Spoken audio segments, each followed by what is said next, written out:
Okay, Talk of the Hill podcast, Jeff Aiello here, and we've got a big one for you today. This is something that's been, well, it's been 5 years in the making. We're coming up on the 5-year anniversary of the end of the Creek Fire, which was officially declared out on, I think, December 24th of 2020. The fire started on September 4th of 2020. And there's been a lot of debate, discussion, arguing, whatever you want to, people throwing chairs at each other. It's gotten fun out there.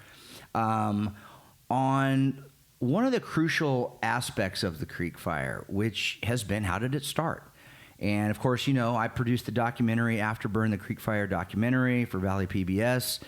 That film has gotten it's pushing 500,000 views on YouTube now. A lot of people have seen it. And in that film, we tried to tell the linear story of what happened from a historic documentary standpoint. And we also tried to walk into the evidence about how it started, and using the Forest Service, their findings and their investigation to sort of lead us to that. As I learned after that film aired, not a lot of you up on the mountains accepted the Forest Service explanation of how that fire started. I think there's a lot of folks that were and still are upset about the response to the fire, how it was initially attacked, and still have questions about how that fire started, and don't accept the fact that it was a single ignition, lightning strike, holdover fire. One of those people who's been very vocal and in my opinion relentless about his search for the truth from his perspective. You know, we all have our own truths. There's three sides to every story. There's yours, there's mine, and then there's the truth. Sometimes those line up. And Jeff Young is one of those people, and I have him here with me in the studio today. We are not doing this as a video podcast, not for any other reason that Jeff and I got our wires crossed and we weren't sure if he was going to come today. And I thought he wasn't going to come, and then he came and he goes, "Hey, I'm here." And I said, "Well, look, I don't want to kick this can down the road. Let's just do an audio podcast," which is fine. And I'm actually Jeff, I'm already finding it a lot easier to do this without a camera pointing at me, and you probably are too. First of all, Jeff Young, nice to meet you. Thanks for coming to the house today. And you and I have talked on the phone for a long time. How are you doing? I'm doing fine. And just so people get to know you a little bit that don't know you, tell the folks, first of all, you're from the mountain area. Where did you grow up in the mountain area? Tell us a little bit about yourself. My great-grandfather taught school at Pine Ridge School. Started there in 1899. So I'm the fourth generation in the Shaver Lake Pine Ridge area until I moved. And then there are 2 generations after me that are still there. Yeah. My grandkids actually have gone to Pine Ridge School where my great-grandfather taught. Lived for 60 years before I moved to Montana with my wife in the same community. Never left for more than 3 months at a time due to work. And what kind of work? Different kinds? I retired a timber faller. You did? Okay. I worked in logging all my life.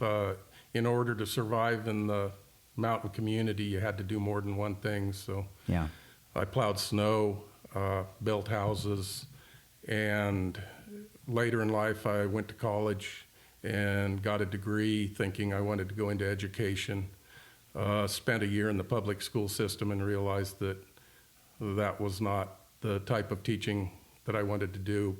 So I actually volunteered and taught at Big Creek and some other places.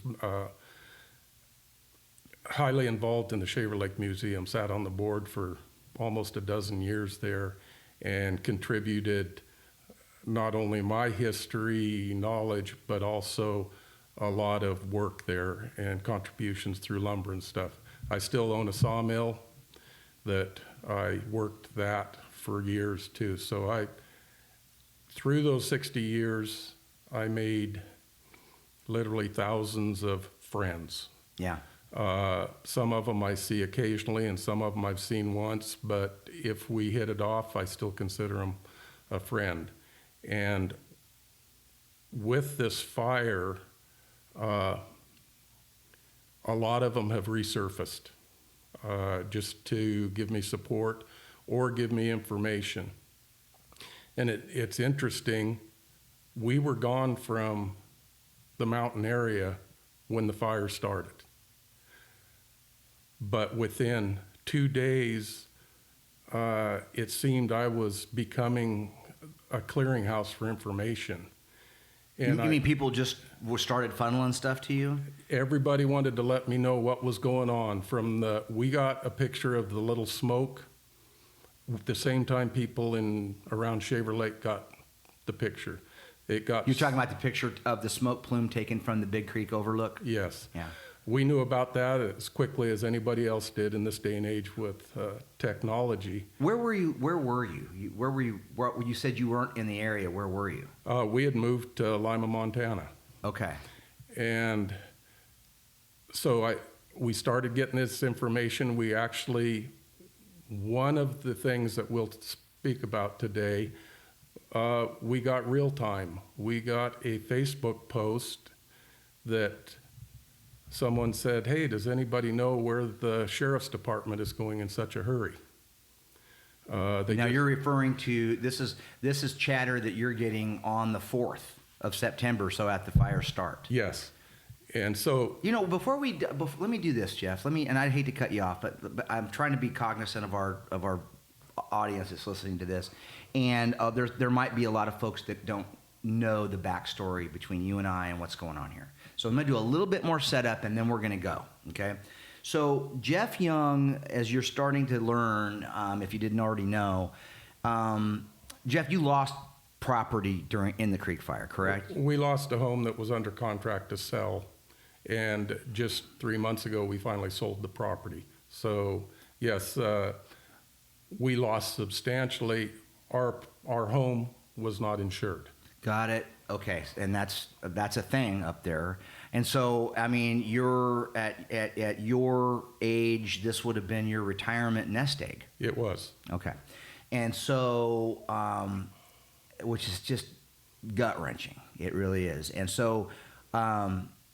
So just so I explain this to folks, as everyone knows, the Talk of the Hill Facebook page or group was sort of born through my reporting on the fire.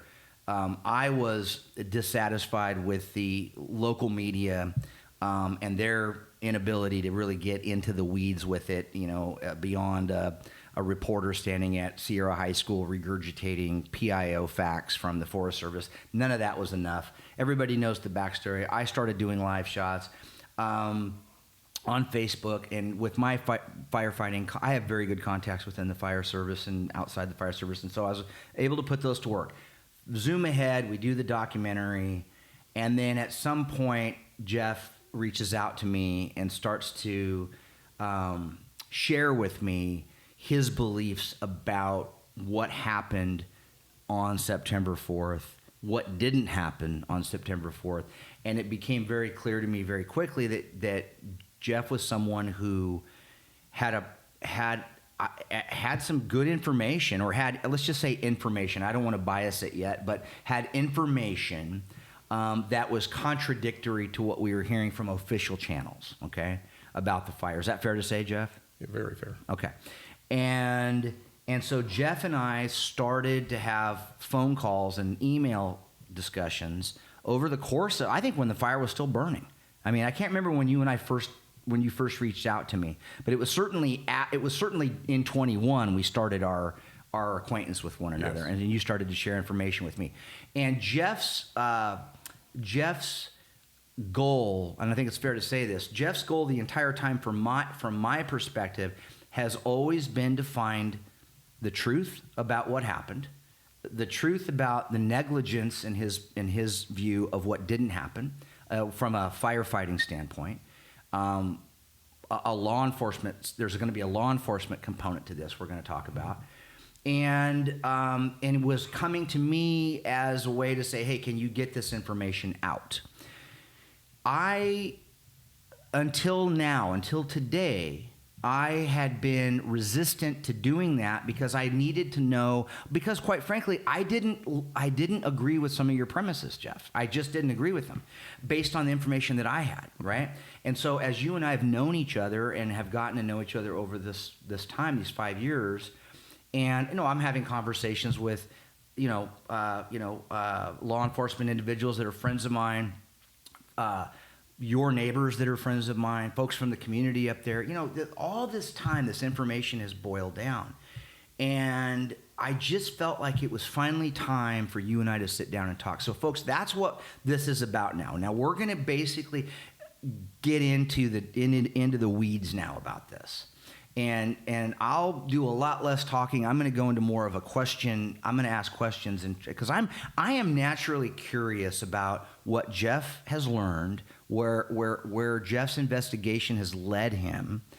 I know from talking to many of you up in the Shaver Lake community and the mountain community, heck, anywhere in the mountain community, and here down in the valley as well, that the cause of the fire, as indicated by the Forest Service and Cooper Fouch's investigation and released by the Sierra National Forest, Dean Gould's office, it was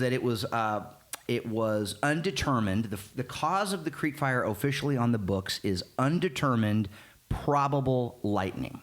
Okay, and we'll get into that more. If you need more detail on that, watch the Creek Fire documentary again, and you'll see where we're at with that.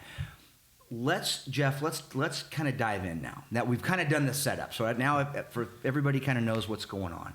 Where do you want to begin the story? I think the best point would be to take it as a timeline. Yeah, I agree. Yeah, and start as early as I have information that evening, and we'll just work through it with what was presented as information by the authorities and what I've discovered that is contrary to it. Okay, very well. So you're in Montana on September 4th. The fire starts in the late afternoon, I think it's fair to say. I don't have the exact time committed to memory. And there was an initial, before we get to the initial attack, there was a little bit of some juggling that happened. I mean, is it fair to say your belief or your investigation has led you to believe that, or has shown you that the initial response to the report of smoke in Big Creek Canyon wasn't fast enough? The fire, in my opinion, and everything that I have discovered and tried to discredit, points to that the fire was known about quite some time before it was officially reported. Okay, so that's kind of important. So let's pick at that scab a little bit, shall we? Okay. So break that down a little bit more. The fire, when was the fire, to the best of your knowledge, when was the fire, who reported the fire? At about 5:30, 3 white Tahoes came through Shaver, one after another at a high rate of speed, with no lights and no sirens. They were seen in Shaver. They were seen at Shaver Point, heading towards the dam, towards the Big Creek Y. It took me a long time to establish that time. Someone who was savvy in Facebook posts could probably timestamp that from the first report that we actually received in Montana through just a thread, was someone asking, where are the sheriffs going in such a hurry? They just went by Shaver Point heading towards the dam. And there was no response to that, and I cannot locate that post to get a time off of it. It took me 4 years before someone that I've known most of my life, who did not want to get involved, finally said, I can give you that within 5 minutes either way. And the time that was given me was 5:30. at... So 5:30, the sheriff's Tahoes are ripping through town. Yes. Okay. And so then through anonymous sources, I discovered that a call had been made at around 5:45 stating there was smoke in the Camp Sierra area. That went to CAL FIRE dispatcher, but not as a 911 call. It came through a back channel, whether it's their report number, cell phone, whatever. Could have been a 911 call? No. No, because Okay. that would have gone through Fresno Dispatch. Sheriff's Dispatch. Correct. And it didn't.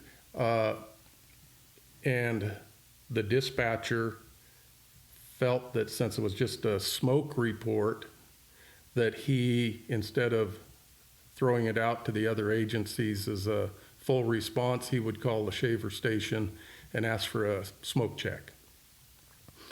I understand that that call was made. There's no evidence that CAL FIRE did the smoke check. I have heard, but can't confirm, that they knew that the Sheriff's Department was already in the area and that there was possibly some communication between them stating that there's nothing to worry about, don't respond. Okay, so let's pause right there, and I'm going to do this a lot today while we're going through this, so that I understand it clearly first, and that maybe so our audience does too. So the premise that you're building right now is that sheriff's deputies or sheriff vehicles, Fresno County sheriff vehicles, at a high rate of speed were blowing through Shaver Lake on their way toward the Big Creek Y. Yes. Then after that, and that you say is documented to be around 5:30 in the afternoon. We're not going to get too hung up on times because we can't. But general times are important here, because what your premise is that sheriffs were responding to something. Then there was a call for smoke sometime after that. Yes. Then there was this delay in ordering a smoke check or asking for it. I know from my investigation there was about a 45-minute delay between CAL FIRE getting a report of smoke and them actually doing anything about it. Yes, Okay. you have that nearly exact. Okay. To the minute. So we can have another discussion about why that was, and maybe we will sooner rather than later. But the premise you're leading to is that the sheriffs may have been responding to something other than a fire in Smoke Creek, in Big Creek Canyon, or that they were going to it well before there was a report of smoke.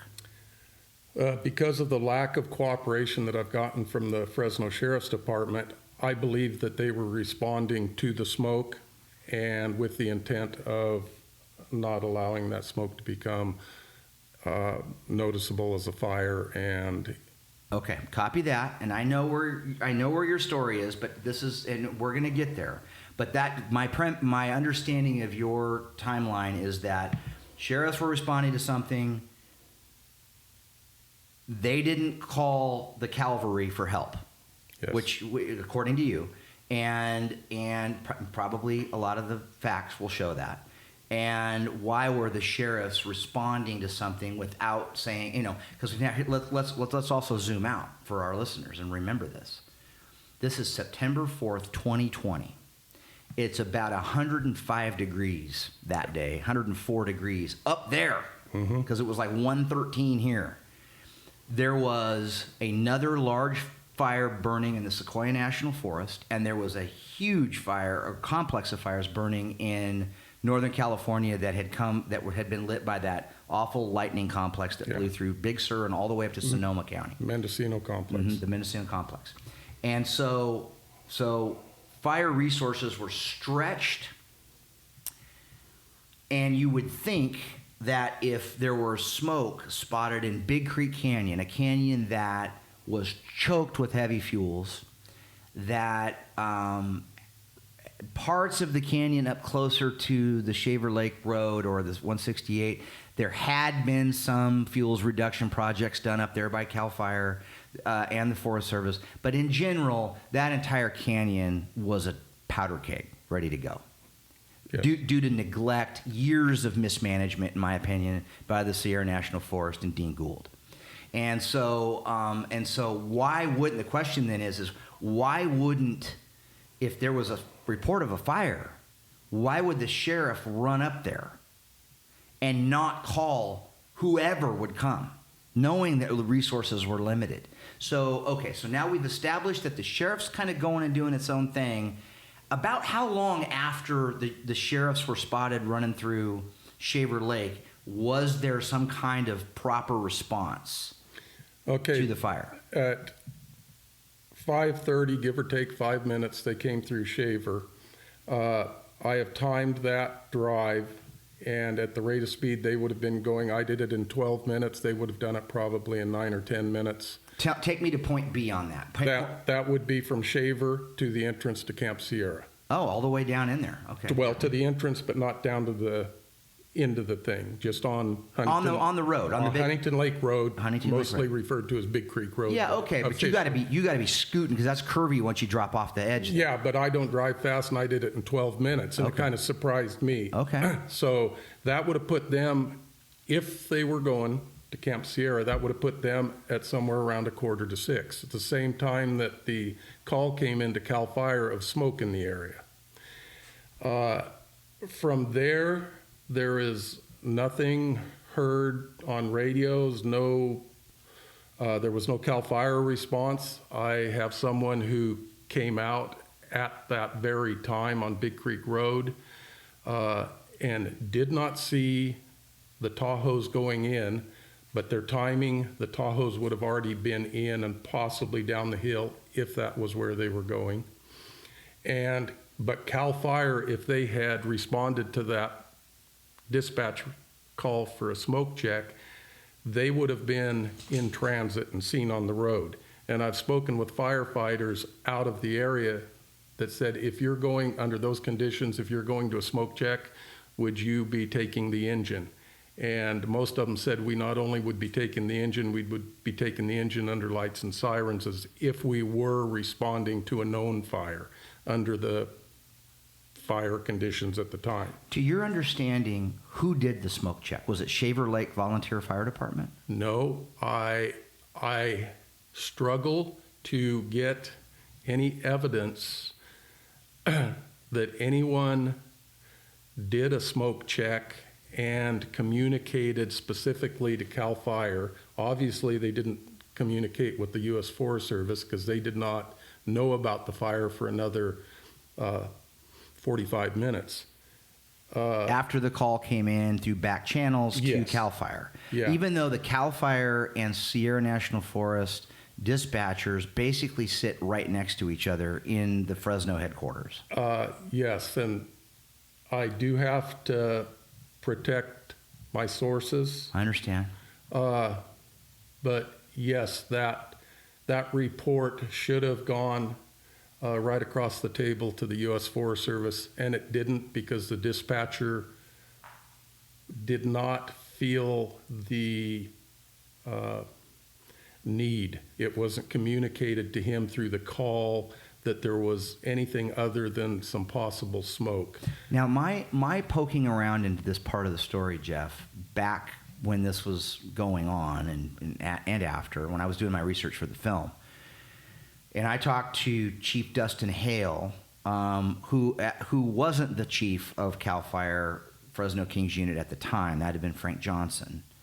Mark Johnson. Mark Johnson. Sorry, Chief. I know Mark very well, and he's probably rolling his eyes at me right now. But so at that time, my understanding when I talked to Chief Hale about this after he had become, the chief, and Mark had retired, was that CAL FIRE did send a battalion chief to go in and drive and look at that, but it's unclear to me as to when that happened. I have no evidence that the battalion chief responded from that call because I can find no one who observed CAL FIRE vehicle at all, even a pickup truck going in at that time.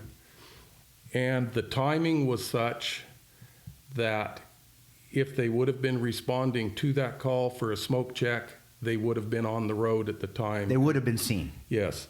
And even if they came in and didn't see smoke, by the time they had returned or tried to return, the call would have come out. Okay. And they would have been there, and they weren't. The battalion chief arrived on scene at I think about 7:25. Or let's say a battalion chief. A battalion chief. Yeah. I know which one. Yeah. It wasn't Bontrager, was it? It was. It was 4312, whoever that is on duty. Okay, we'll figure night. that out. Yeah, it's not. Yeah, there's another battalion chief up there that was working that night. I'm missing the name right now. Okay, so are you saying that the first Cal Fire vehicles did Cal Fire vehicles get to the fire scene prior to the Forest Service based on your investigation? No. If they would have put the fire out. Well, yeah. Okay. There's a lot of people that will agree with that statement. So Forest Service is the first one. Let's get to that part of the story. So when's the Forest Service become involved in this part of the... Okay. We have a little block of time before we can get to that. Okay. 7:45, there was a phone call to Cal Fire about smoke in the area. And then there's nothing. 7:45. 7:45, give or take a couple of minutes. I can't be specific on that because. Do you have data that shows?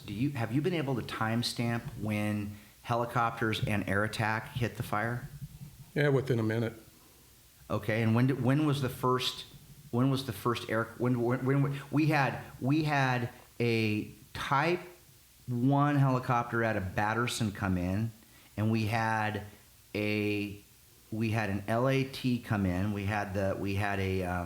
Was it Tanker 1 or Tanker 3 came in? It was a small tanker. It was the 146 British Airways. It's still considered an LAT. Is it? Okay, so it's a smaller of that group. Those are all later. So we're back to 7:45 to about 6:10. There's nothing. So from 6:10, smoke's first reported at 5:30, and you're saying that nothing really happens. By your investigation, when does some form of firefighting show up at the scene? The first on scene was Engine 42 out of Blue Canyon, but prior to that, is that a Forest Service vehicle? Yes. So at about 6:10 to 6:15, Big Creek residents were going up Huntington Road, which is the road to Big Creek, and then from there, from Big Creek to Huntington. And at the top of the Beaver Slide, they saw smoke. They tried twice from one cell phone and once from the other cell phone to call 911. All three calls went to a busy signal. They then called a neighbor in Big Creek and said, call 911 on a landline and report a fire near Camp Sierra. They proceeded on up the hill because at that time the smoke was very minimal. No one was excited. They actually commented to people up the hill and said, hey, we got a fire below town down there, but it doesn't look like much. I think we're okay. The person made a 911 call to the Fresno dispatch at 6:18. It was picked up by dispatch. They were told that there was a fire in the Camp Sierra area. Yeah. And nothing was done with that information. It went into the ROI, the report of investigation, the official report by the U.S. Forest Service. They touch on it in the first paragraph that the fire was reported at 6:18 to 911 dispatch. And this is different than the call for the smoke check. And this is later. Would be 30 minutes later. Yeah. So at that same time, a resident of Big Creek who worked in the Shaver area was monitoring the scanner and heard a woman's voice come over the sheriff's channel stating, we have a fire at Camp Sierra. She took that information and thought about it and said, I'll give them 30 seconds and no more than a minute, and I should hear a call out on it. So she waited a minute, and nothing came over the scanner for a response. She said, I'll give them another 30 seconds. Nothing. She then called the Fresno Sheriff's non-emergency number and asked, this person said, I heard over your frequency, there's a fire at Camp Sierra. Why hasn't there been a dispatch done? No tone out, no nothing. Nothing. And they say, oh, we'll look into that. And she said, it was quite clear there was a fire. Would you please let me know? Is it going to be dispatched in the next few seconds? Well, we can't tell you that, but we'll look into it. At this point, the person got very upset and said, this should have been done minutes ago now. What's going on? They hung up on the calling party. So that person called someone in Big Creek and said, I got a radio report of a fire at Camp Sierra. Can you verify?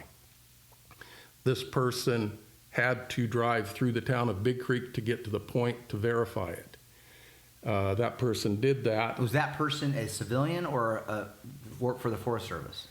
That person was a civilian that worked for CAL FIRE. Copy that. On his first day off after 30 days of firefighting, came home to Big Creek and proceeded to go up there to verify the fire. Right at about that same time, this person who had called the sheriff's department got hung up on, gets a time-stamped photo, the first smoke picture that was taken, from a person on the railroad grade walking their dog, sent a picture saying, we got a fire going. Has that picture been widely published? No, it hasn't. Interesting, because I haven't seen that picture. I have it All here. right. And so... With a timestamp and a geolocation. Was it taken with a smartphone? It must have been. It was just... It'll have all that data on it. Yeah. Okay. And I could take a person to the exact spot that this photo was taken from, because in the foreground of the photo I could see the top of a tree that had been fallen and limbed out and cleaned up, and I actually fell that tree on a hazard tree sale there. I knew the exact spot this picture was taken from, and that was at 6:20. At about 6:28, 6:30, the person sent to verify sees the fire, walks into the heliport office there of the Forest Service. Patrol 34 is there. Is this Ramiro?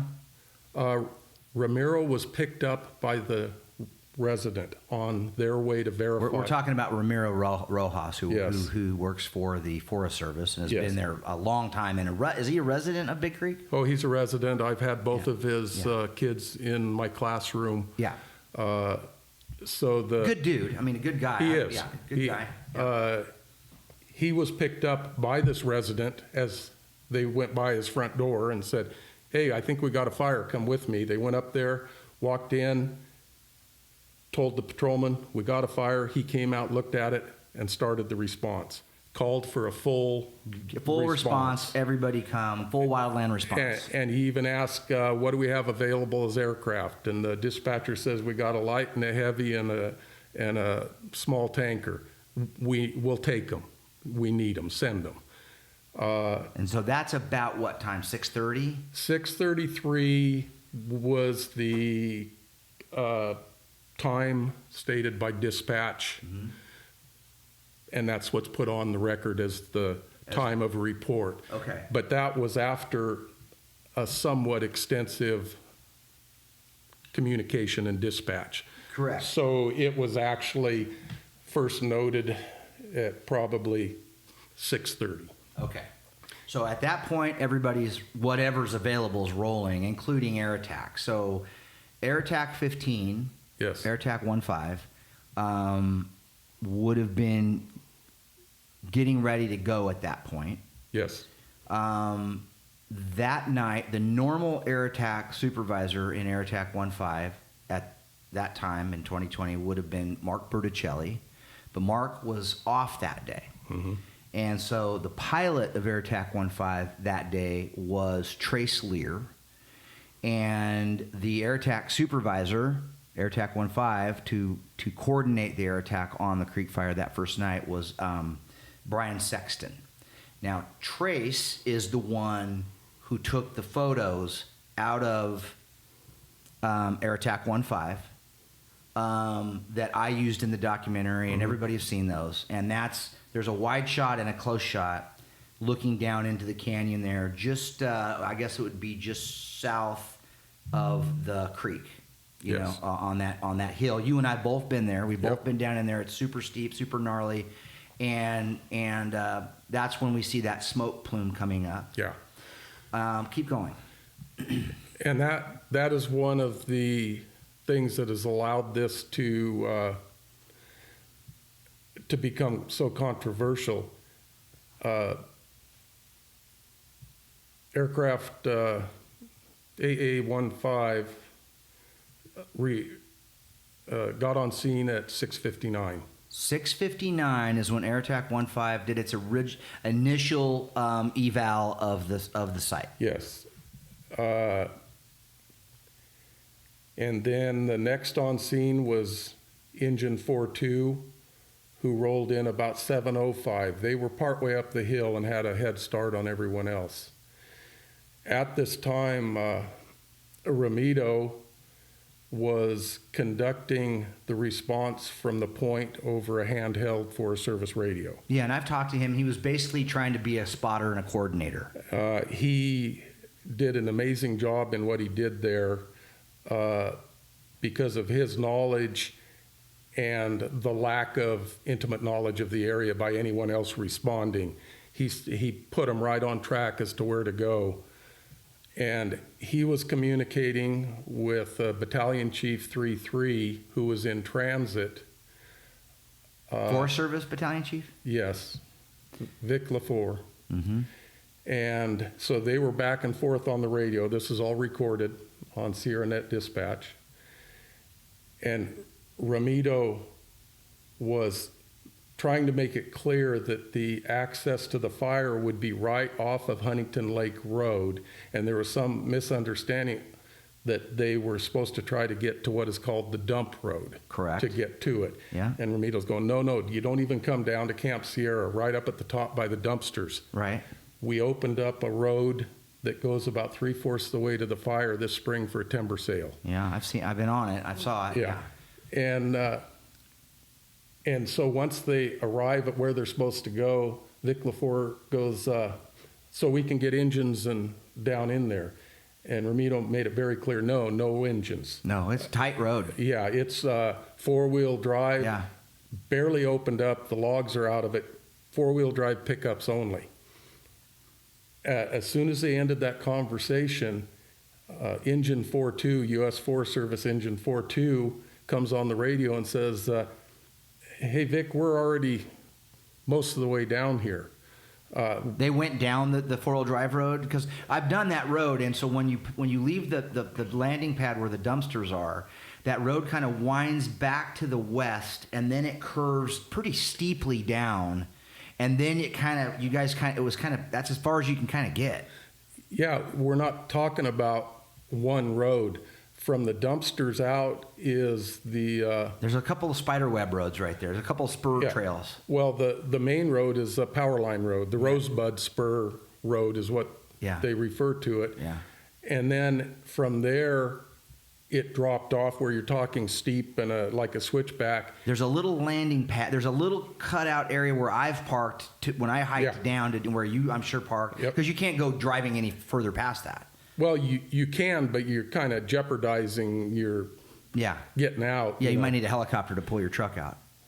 But that road has been there since about 1913. It was constructed to put in the communication lines from Big Creek 1 at Big Creek down to Powerhouse 2. Okay. So there has been a road of sorts there since the early 1900s. Now let's stay on track with our timeline because we're doing good here. Yeah. So now we've got Ramiro's calling in and saying don't stick that engine down the little road, and the call back to Ramiro up on the overlook is, well, we're already down here. Okay, continue from there. So he realizes, and the engineer of 4-2 was a trainee. The certified engineer was on days off. He had designated someone else as the engineer. This person realized that he had probably broken protocol several ways and knew he had better get his butt out of there. So he said, we'll turn around as soon as we can. And Vic LaFour says, well, while you're down there, put eyes on the fire. Okay. And within that was done at about 7:13, I believe. No aircraft besides Air Attack 1-5 are involved yet, or are they? They are arriving right at that time. Copy that. The first airdrop was about 7:13. Okay, who did the airdrop? Because if I go back to my memory, I think we had a Sky Crane there. Yeah, the Sikorsky 54. Yep. And then we had a Bell 212. I thought we had. Was there not? Was it just the Sky Crane, the Type 1, and then the fixed wing? Yeah, Yes. That's it. There was just 2 aircraft. Well, Or was there 3? the helicopter out of Batterson Yeah. flew over the fire, flew to the heliport at Shaver Hill, sat down, and then within a few minutes took off and flew back to Batterson. Never bucketed up, never dipped, never dropped. And that, okay, so that's what your investigation has shown. This is from Flight Tracker. Okay. Now, did you cross-reference? Are you able to get any information from the Forest Service investigation that shows this? Because have you ever read their investigation report? I have read it. Front, ways, and back. Yep. You probably have wallpapered your bathroom with it. Let's put it this way, and we can get to it later. Yeah. But I can fill in almost every redaction in that. Copy that. With names and other things that they didn't want put out to the public. I understand. There's always those redactions. So yeah, because we have in the documentary, we have video taken from the deck of a cabin at Camp Sierra. Cell phone footage of tanker. It's either 01 or 03, but it's the British Aerospace 146 aircraft. This is the high wing aircraft with the 4 little engines. It's a jet aircraft. Yeah. Drops. I don't know what it drops. 3,000 gallons. 3,000 gallons, and it did a split drop. It did a split drop. That is confirmed. I actually saw the retardant, as you probably did when you hiked down there. The stain of it's still there. He tried to kind of box it in a little bit. But the helicopter, the Sky Crane, the Sikorsky, it was the first aircraft on scene. Yes. And was able to get pretty close to the fire. Now, here's where you and I differ a little bit in opinion or understanding or finding. And I'm going to just say it like it is. You have done a much more intense and exhaustive investigation into this fire than I ever did. Let me say that first, okay? Lots of people think I'm the expert on the Creek Fire. I am not the expert on the Creek Fire. I paid really close attention to it, and when it got down to how this thing started, I put a lot of work into researching with the means that I had and the time I had to research for the documentary what happened that day. And I spoke directly to Cooper Fouch. I spent 2 hours with Cooper, who was the lead investigator on the fire. Have you ever spoken to Cooper Fouch? Yes. Considerably. To the extent that when we went down there because of what I heard the evening of the 4th from people that I would trust with my life, who said the talk over the radio is there's a marijuana grow down there. we went down looking when we realized that no one wanted to state that there was a marijuana grow down there, whether the fire was related to the marijuana grow or not. They didn't want to go there. Who's they? Sheriff's Department. And after speaking with Cooper, we went down thinking we were looking at a cartel grow.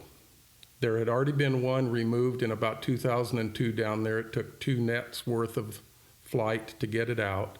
There was another one eradicated down there in the spring of about 2015 that was just being planted. And so we thought we were looking at a large grow, especially when we saw the area that the dozer had done any... Had bladed. Had not bladed. Oh, actually had just run over with the tracks. It had just run over it. I saw that area. Yeah. And we realized that that was not a fire line. That was your standard brush crushing, erasure, maneuver in logging. If you want to try to hide something, you go out and you kind of run over it a little bit and scuff it up, and nobody knows what went on there. And it was 500 foot long and 2 blades wide, about 20 feet wide. And we figured if there were plants planted there that they were trying to erase where they were pulled out or something, that was a lot of plants. In May of that first year, 21, we went back down for about the 3rd time trying to establish some more evidence. And that's when we picked up the beer can that we all had seen down there at a campsite. And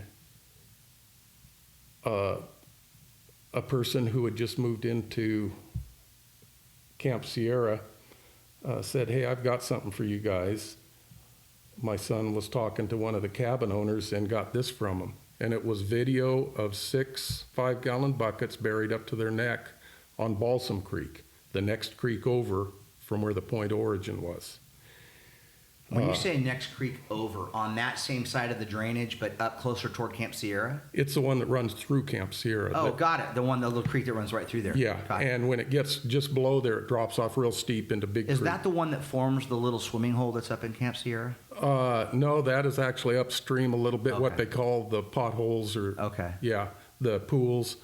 No, I'm talking about that. There is a literal... Oh, the swimming pool. The swimming Yeah, that's pool. Balsam Creek. Okay, that is. Okay. Yeah. Got it. So then we have this footage of 6 buckets buried up to their neck with drip irrigation to them, taken in the few days before the creek fire was started.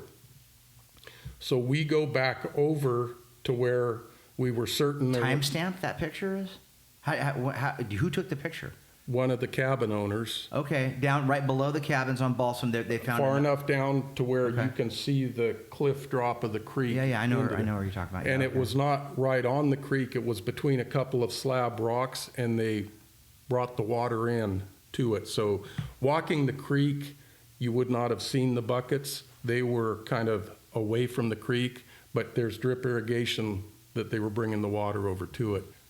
So once we saw that video of 6 buried buckets, we went back to where we were certain there had been a marijuana grow, and a person that was helping me spent a couple hours there, literally at times crawling around. And when we met back up the hill later, because we'd all gone different directions, he goes, "Look what I found." Showed us pictures of 2 bucket impressions that he had discovered. Totally, he said, if I hadn't have looked as closely as I did, I never would have found them. He emptied them out with his hands and took pictures. Clear down to the bottom of the hole, you could see the recycle mark. The imprint of that mark from the bucket in the dirt. And the chunks that were put in there had the roundness to them. I get you. Yeah. Somebody had pulled the buckets and dumped them back into the hole, and then they had filled it in. He found 2 of them.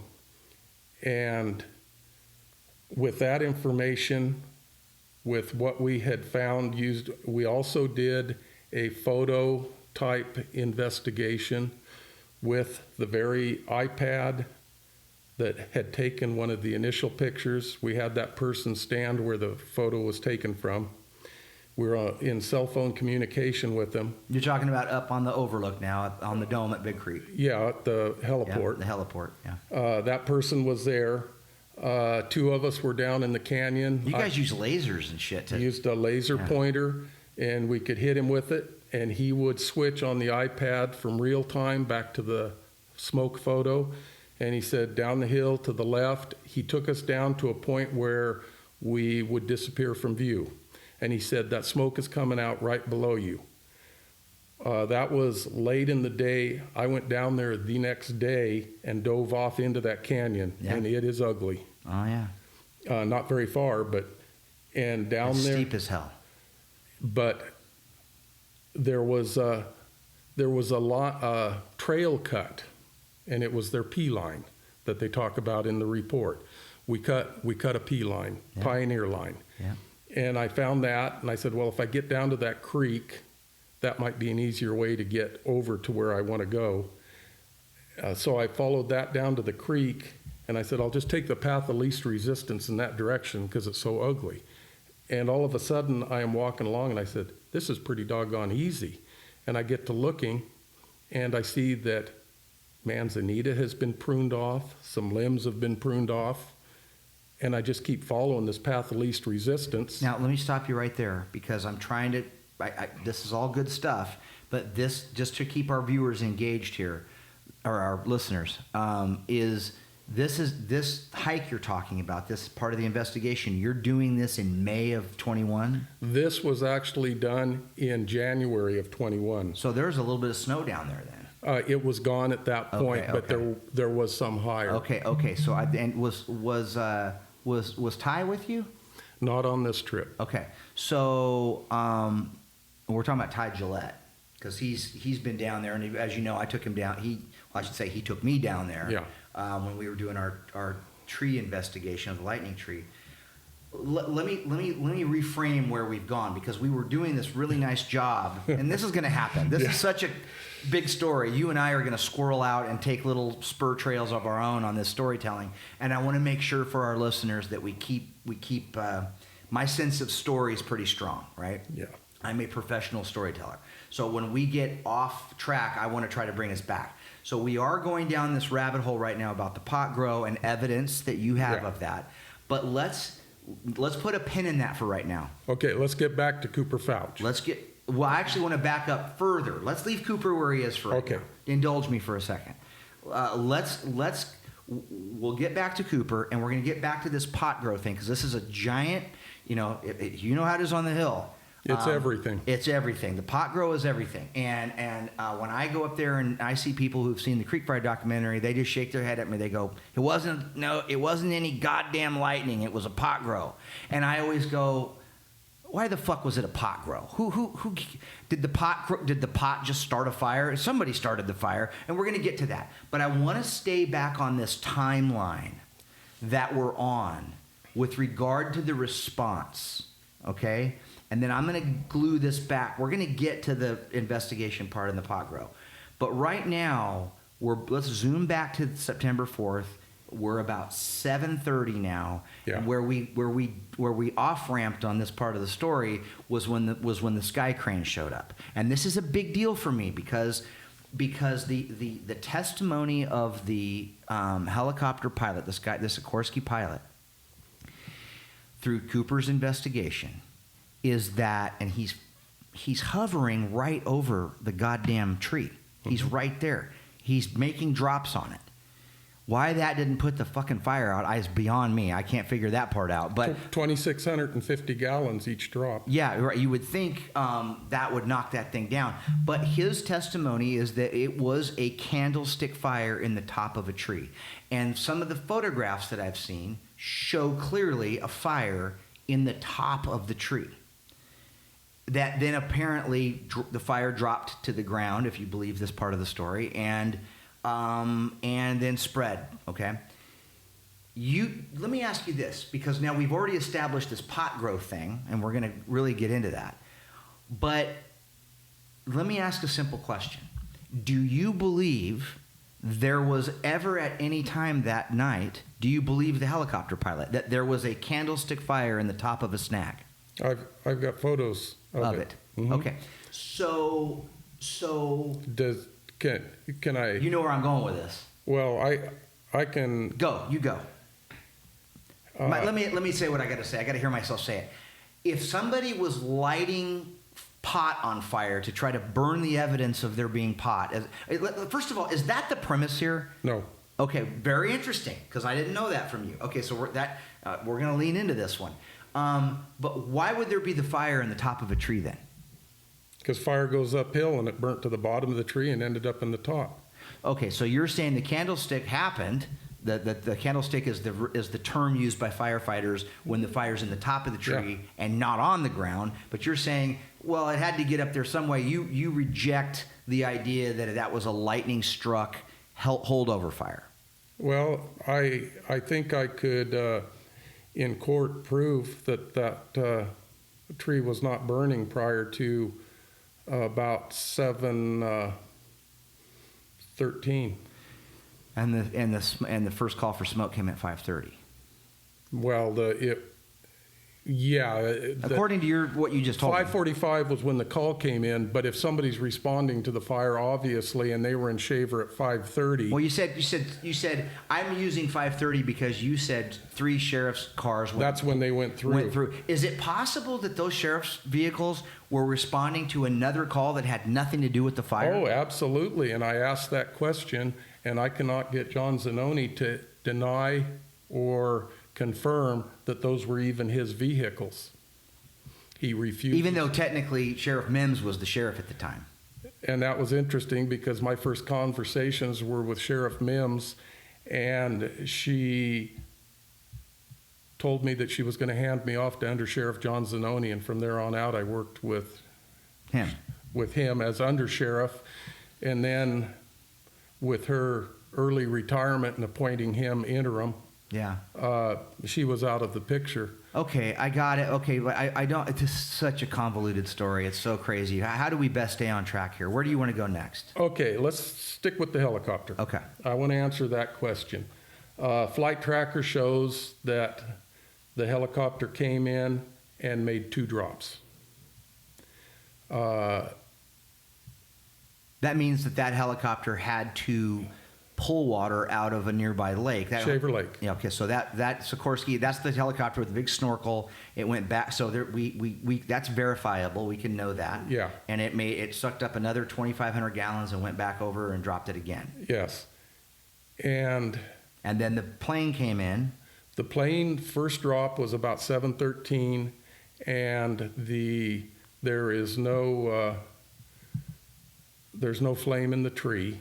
It's possible that if I could get the exact times on drops and stuff, it may have been burning and got hit by 7:13 sounds a little early just based on when we go by your timeline because Air Attack 1-5 would have been just getting there about that time. No, he was there at 6:59. Okay, well, you got it down. All right. Yeah. I know. I'm not questioning you at all. I got it. I have the recording. I got it. And it for a split drop, it takes about 8 minutes to realign safely. Yeah. I have video of the second drop that was at 7:21, and in the second drop, the tree is burning. Photos of around the first drop, the tree is not burning. And that is, to me, that is totally irrelevant in this, because the fire was burning at least by 6:20, and if you saw that photo, it was... Well, there had to be a fire down there at 5:45 when the call for the first smoke check. If you would think if that smoke check was in relation to that fire. And if the sheriffs are involved in a response to the fire and they were in Shaver at 5:30 together in a group of 3, they would have had to have organized sooner than that, probably closer to 4:30 if they came from anywhere down the hill to group up. I'm sure 3 of them weren't sitting at the top of the 4-lane on the evening before Labor Day weekend. No, it's a good point, but there is a little bit of a gap in your story in that, and that's not really a gap in your story. That's not the right way to put it. But we don't have proof or any record, and you've been trying to get it, and you're saying you're not getting support or any cooperation from from the Fresno County Sheriff. The Fresno County Sheriff's Department, in your search for information, has not helped you at all. I have put in 3 or 4 PRS public FOIA requests. Yeah, they call them something different. Yeah. That's Freedom of Information Act is what I was paraphrasing. Yeah, I've done several FOIAs with the government, with Forest Service on this, but with CAL FIRE and the sheriff, they call it a public record search. Yeah. And I ask for all responding sheriff's employees to the Creek Fire. And they actually gave me 4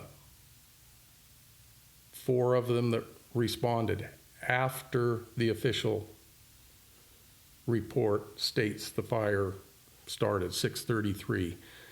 They gave me badge numbers and names. One was the patrol sergeant and 3 deputies. And then I asked for the GPS of vehicles in the mountain area for all day of September 4th. Yeah. And they responded, those records don't exist.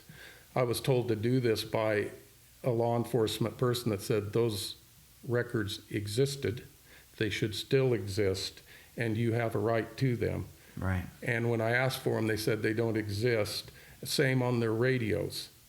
Whenever they key the mic, it is located and recorded. there's a ping on that. It's a safety thing. Yeah, copy that. So, all right.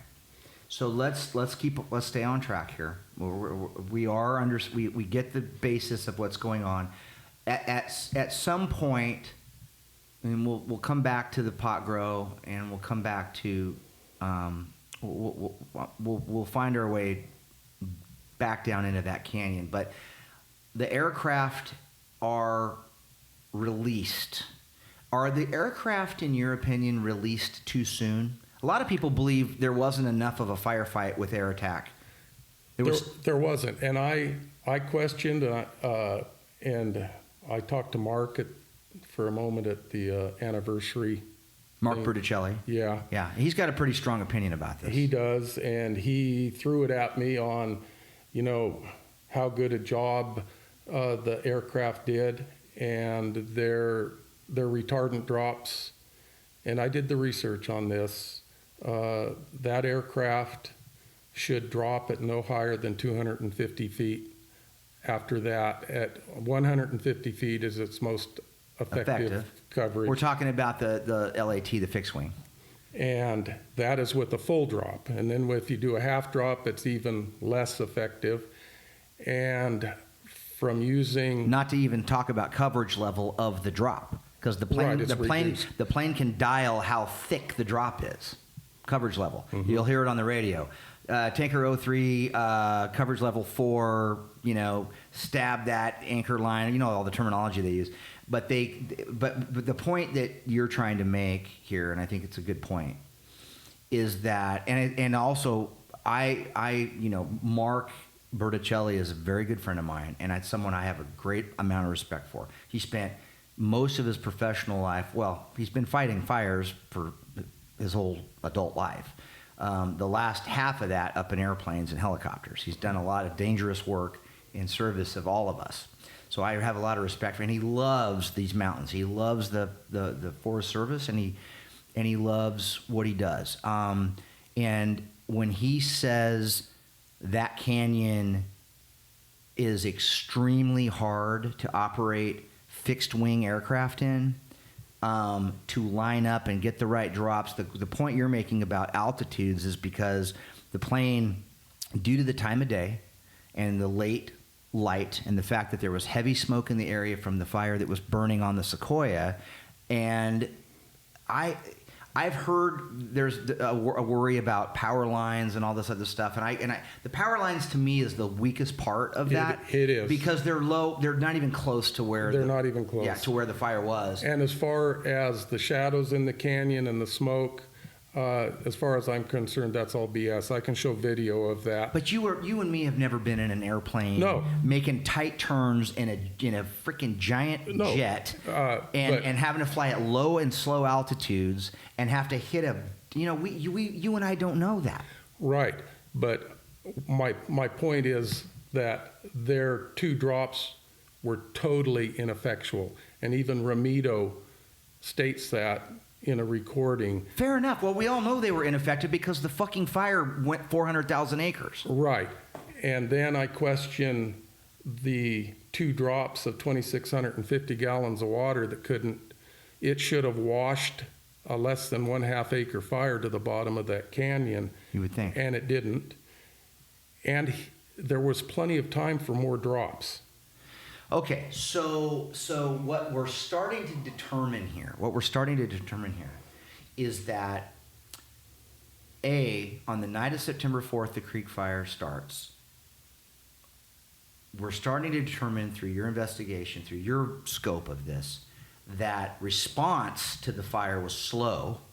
Right? I mean, is that fair to say? No, the response was fine. If Engine 42 would have pulled lines out, even though they broke protocol in driving down there, they would have stopped that fire.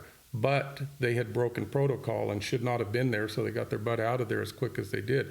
The response was fine. The planes came in and did what they could.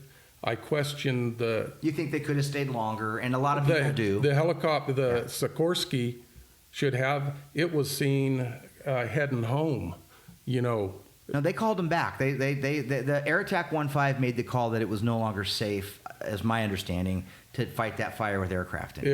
It was not safe from the point that Engine 42 got out to put eyes on the fire and reported to the incident commander on the TAC channel when he was told switch to TAC.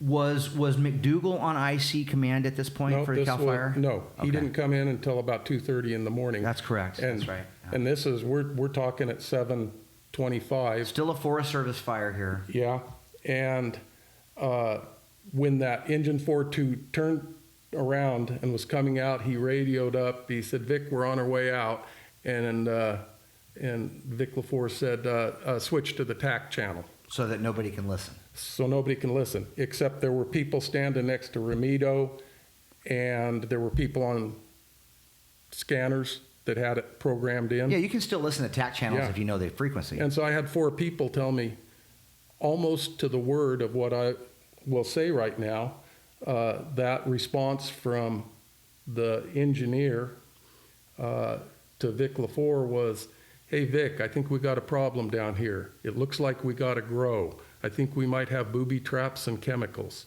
Volunteer firefighters heard this.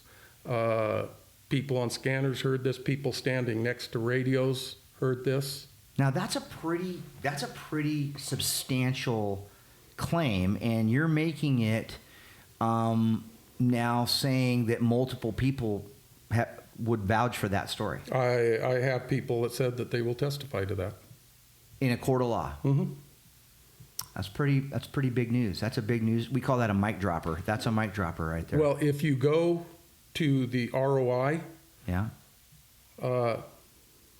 the engineer that was in charge of that engine, he states in there that he saw what he thought was evidence of a marijuana grow. Okay. He does not state, other than he said, "I saw cigarette butts and boot tracks." That does not even suggest a marijuana grow without a stretch of the imagination. Yeah.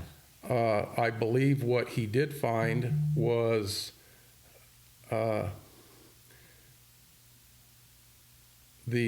marijuana grow being eradicated. Okay.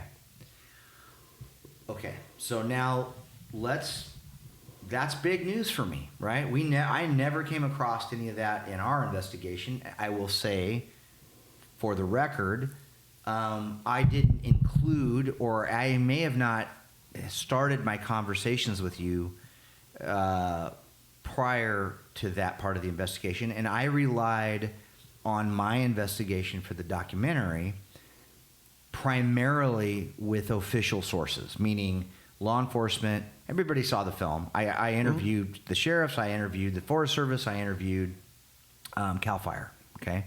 Pretty much those three agencies. And relied on their version of what happened, okay? You're now saying that when IC asked Ramiro to switch over to the TAC channel, it was engine 42. Sorry. Engine 42 was boots on the ground. And Robert McDonald. And I had a hard time getting the name of him, and when I did a internet search on him, and he was all over it. He was bragging about being first boots on the ground. And did you ever talk to him directly? I haven't been able to talk to anybody directly. They refused to, except for one person, and I am quite disappointed after getting further information about what he fed me on the phone. So not only could I not talk to him, but very shortly he disappears from the internet, and I understand through people saying they think he's still working for the Forest Service in the Boise area.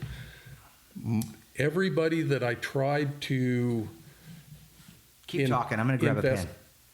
Investigate on the internet, their information disappeared. They scrubbed it. Except for Ramito. If you go on and look up Ramito, everything that's ever been on there is still on there about Ramito. What's the name of the Engine 42 guy? Robert McDonald. And he was a trainee. His boss, the certified, I can't remember his last name, his first name was Josh, was the engineer for E42. And he has since disappeared. I have tried to the dozer operator. Okay, so now we're talking about Dozer 2 from the forest. Yes. That's a Jeff too, isn't it? I've known him for 40 years. I played baseball with him. What's his name? Jeff Cornell. Yeah, right. And I probably drank a few cases of beer with him. Right. Did Dozer 2 break down in that hole that night? There is so many... Because I heard it did. There's so much misinformation there. Let's get into... When did Dozer 2 from the forest show up? When did Jeff show up with his dozer? He was unloaded with the assistance of Fresno 4, and he came without a swamper. What's a swamper? Swamper is his ground assistant, and okay. He'll fuel him up, and he leads him through the smoke to make sure he doesn't drive off cliffs and stuff. Yeah. They have another term for it, but generally speaking, he's referred to as a swamper. He was not ready to go. He wasn't available at the call out. He showed up, I understand, at about 9:30 after the fire had blown up. So what time are we at right now? The dozer came in, I believe, it's written down here, I believe he got in at about... 8? No, oh. He was there like at about 7:25 or 7. Oh, so at the same time as the aircraft's still in the area.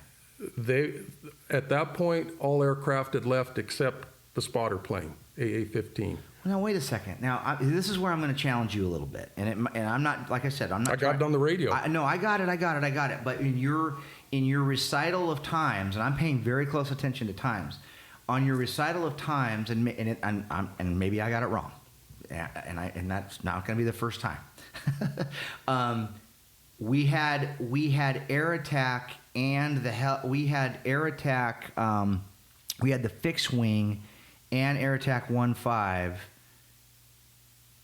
getting to being at the fire at the same time around 7:13, and the helicopter was there earlier.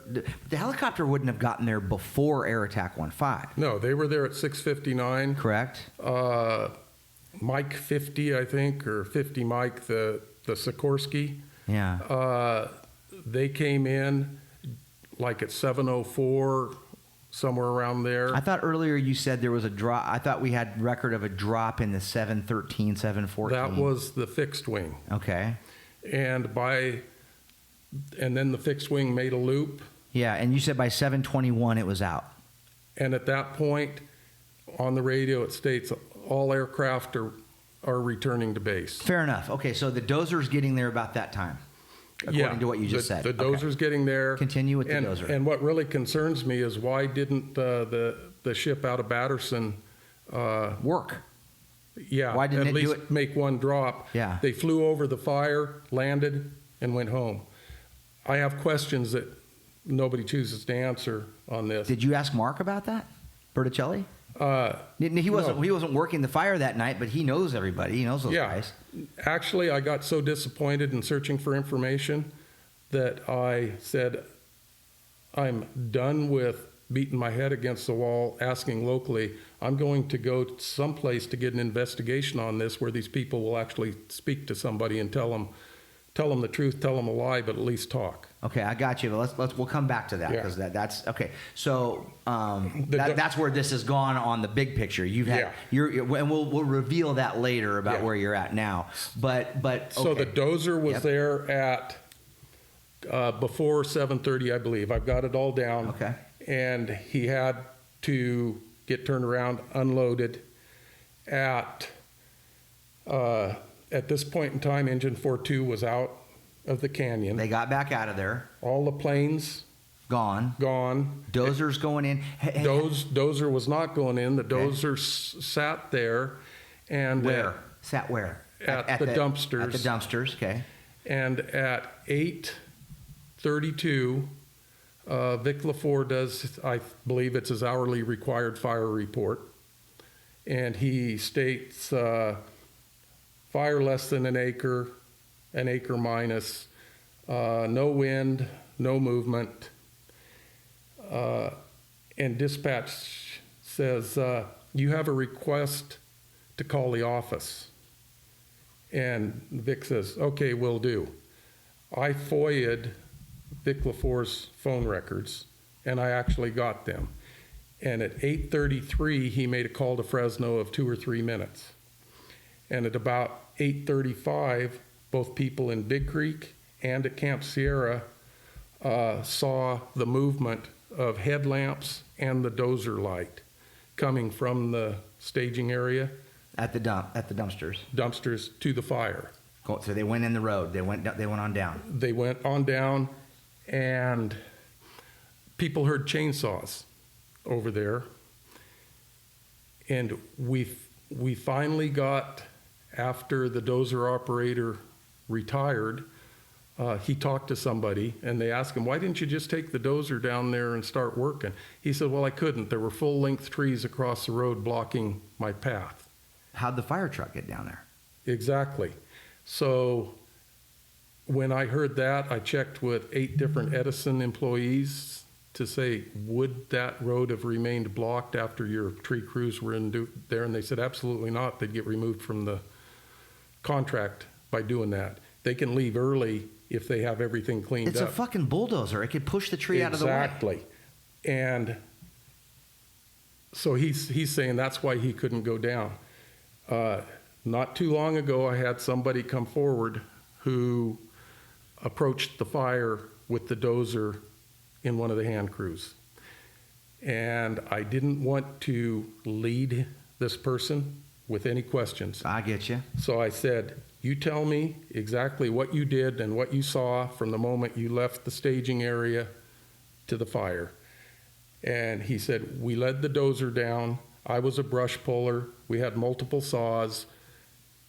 That checks out to the eyewitness reports of headlamps and saws going off down there.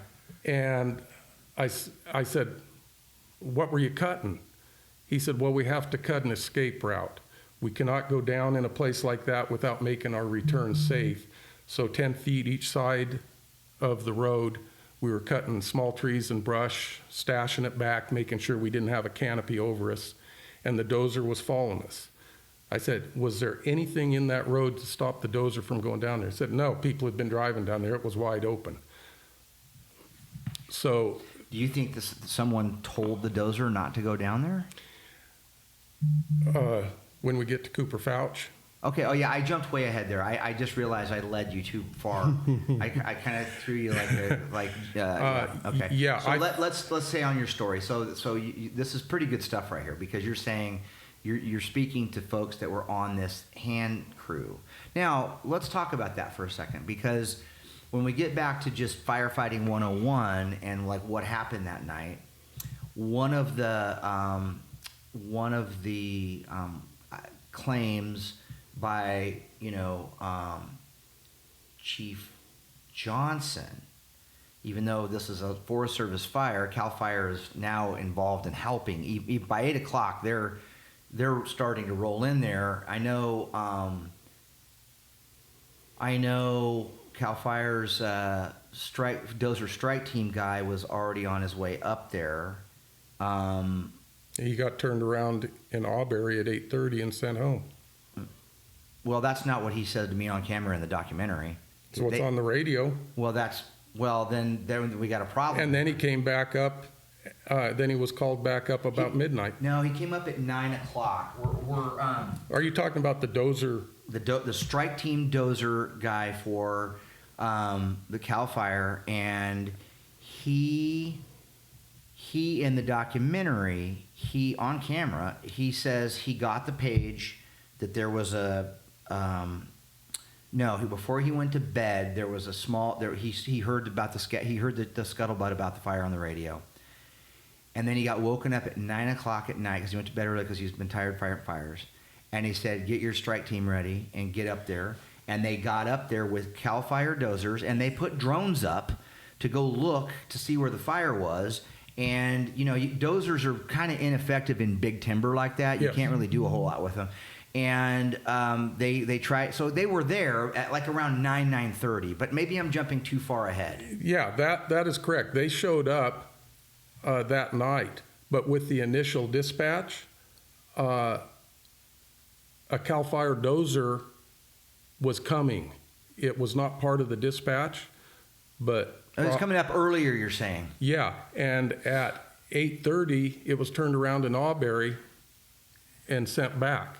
And that was right at the time when the fire was no problem. Yeah, so we've got a dozer twos there. I remember hearing, I hate using information like this because I don't have it written down and I don't have it committed to memory, but there was some indication that dozer 2 was broken or that's much later. Okay. I can give that to you. But did it break? Did dozer 2 break? Yeah, 12:26. Okay, that's where I'm getting that from. So let's stay on the timeline. So now keep on going. We're at shortly after 8:30, after Vic LaFour's call to the office. Yep. At that point, something was likely said in that conversation as to... We don't want to assume anything, but there was something that was said. Send them in. Drop the hand crew in there. Yeah. And the hand crew, from what I understand from multiple sources within the Forest Service, was very green. They were not experienced firefighters in that hand crew. Is that do you have that knowledge? Yes, I do. Okay. They were let's see, is it the Type 1 or the Type 2 crew is like the green card crew, one of them.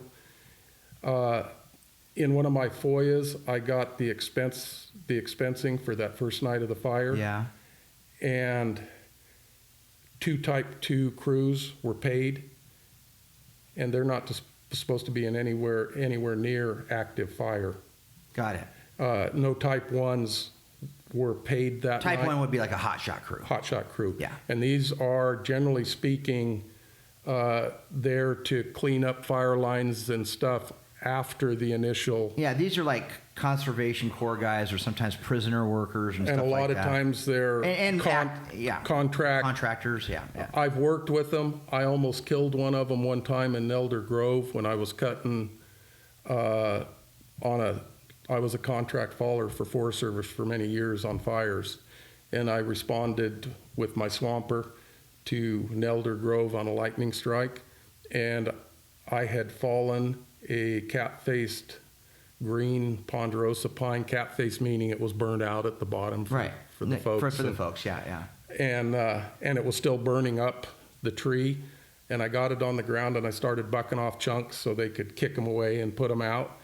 And I got to one where it started rounding out. It was still burning heavily inside, and I cut that off, and it flip-flopped and started rolling down the hill, and we started yelling, you know, watch out, watch out, watch out. Yeah. And the hand crew below me was all Hispanic, spoke no English, and we all almost killed one. They didn't understand what you were saying. It came within 4 foot of one, probably a 500-pound round flaming, traveling at probably 30 miles an hour. And so I understand why those crews do what they do. Yeah. They need to be kept safe. Yet they put 2 of them above a fire that evening that by their rules should not have been there. But Jeff, they pulled them pretty quick.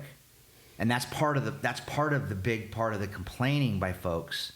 The folks that say this creek fire should have been put out on September 4th down in that canyon, one of the big complaints is, why didn't we stick a hotshot crew down there? Well, the first answer, according to the Forest Service, is we didn't have one available. They basically did. They inserted some people with experience into both those crews. I get it. But this, I have a great deal of respect for Mark Johnson, and in the documentary he says this, and I've had multiple conversations about this, and you and I both we've stood exactly where this fire started, and to say it's steep is an understatement. In some parts of that hike down there, you can stand straight up and put your hand out in front of you and touch the ground. It's greater than 50 degrees, some of that stuff. Yeah. And so you don't take a walk down there, you climb down parts of it. And so, so they say, or Mark has said, Chief Johnson has said,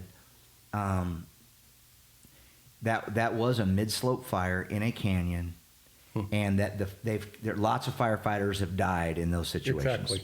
And that's why that engine knew that they needed to get out of there. Because they can't, at some point the winds change direction from up canyon to down canyon as the night cools off. You're up canyon during the day, you're down canyon at night. They call those diurnal winds. And that can kill people if they haven't made their escape route and all this other stuff. It almost did on this fire. Elaborate. Person who gave me information that I said I didn't prod him for anything. I just let him tell a story. Yep. He said we led the dozer down to there. We got to a point, which you know how open that gets, where we didn't hardly have to do any saw work. We just hiked down there. Yep. He said we went right when we got down there, down that steep draw to the creek, and we were going to make our way to the corner of the fire down there and figure out which direction we were going to go with handline. And he goes, on the way at the top of the hill up there, Yep. there was a 50-to-1 fuel can that had been shot 2 or 3 times. Mm-hmm. And he said a little bit further down, we found a little bit of food trash. He said we found down in there a car battery that was wired to charge cell phones. And he said down towards the bottom, we found several landscape buckets. Who said this? Can you tell me the name? I will not tell the name. Okay. At one time, he said he would testify wherever he had to testify. But until this gets serious, he doesn't want to put it. He doesn't want to. Well, he won't communicate with me now. But if it gets serious, I'll put somebody on him. Is he a civilian, or did he work for the fire service? He's a civilian now. But did work for one of the Forest Service? Yes. Okay, did work for the Forest Service. So they went down. This, I believe, was Fresno 4. They went down to the creek, to the corner of the fire, and he said we had to decide whether we went up the steep side of the canyon to cut the fire off from Camp Sierra, but it wasn't burning that way. So we had to decide whether to do that and protect Camp Sierra, or actually address the fire itself, which was blowing in the Shaver direction, moving at that point, up that side. And he said, we didn't even have time to make the decision down there which way to go, and the fire blew. He said it was almost instantaneous. We realized we had to get out of there. He said we all scrambled back up our P line because it was off that hill. It's kind of open, steep and oaky and stuff. Yeah. He said we scrambled back up there, and in the process of that, we uncovered a drip irrigation line. Okay. Now, is this drip irrigation line that he's referring to, is it uphill from, let's just call it the lightning strike tree? It's below that. Is it below and toward the creek off where it kind of winds? No, it's actually the other way. It's up that small little feeder stream there. Yeah, yeah. It's up there. They flagged their P line when the investigators went in. They flagged their P line with lime green flagging. Yeah. And stated we felt this was their P line, which it was. They had cut maybe a dozen different things just to open it up enough to get down there. Okay. When they scrambled back up, he said running parallel to our P line and about 12 to 15 feet away was a drip irrigation line buried just under enough, but with us scrambling, we uncovered it. Okay. I said, what was the dozer doing at this time? He said, I really don't understand what the dozer was doing, because when we went down to meet the fire, he went 90 degrees and was working away from the fire with the other hand crew. Correct. And so when I went down there in my investigation for the documentary, and I had Ty Gillette with me, the owner of Cressman's, as everybody knows, who lost obviously a lot, like you did. Oh, he lost 10 times as much. I get it, but loss is loss. It's all, you know, everybody's problems are their own, right? And so he went down there with me that day, and as you know where we parked at the top, there's a little kind of area where you can park before it gets too stupid. And then you start walking down that little trail that the dozer cut in. As you're walking downhill towards the lightning strike tree, as we'll call it,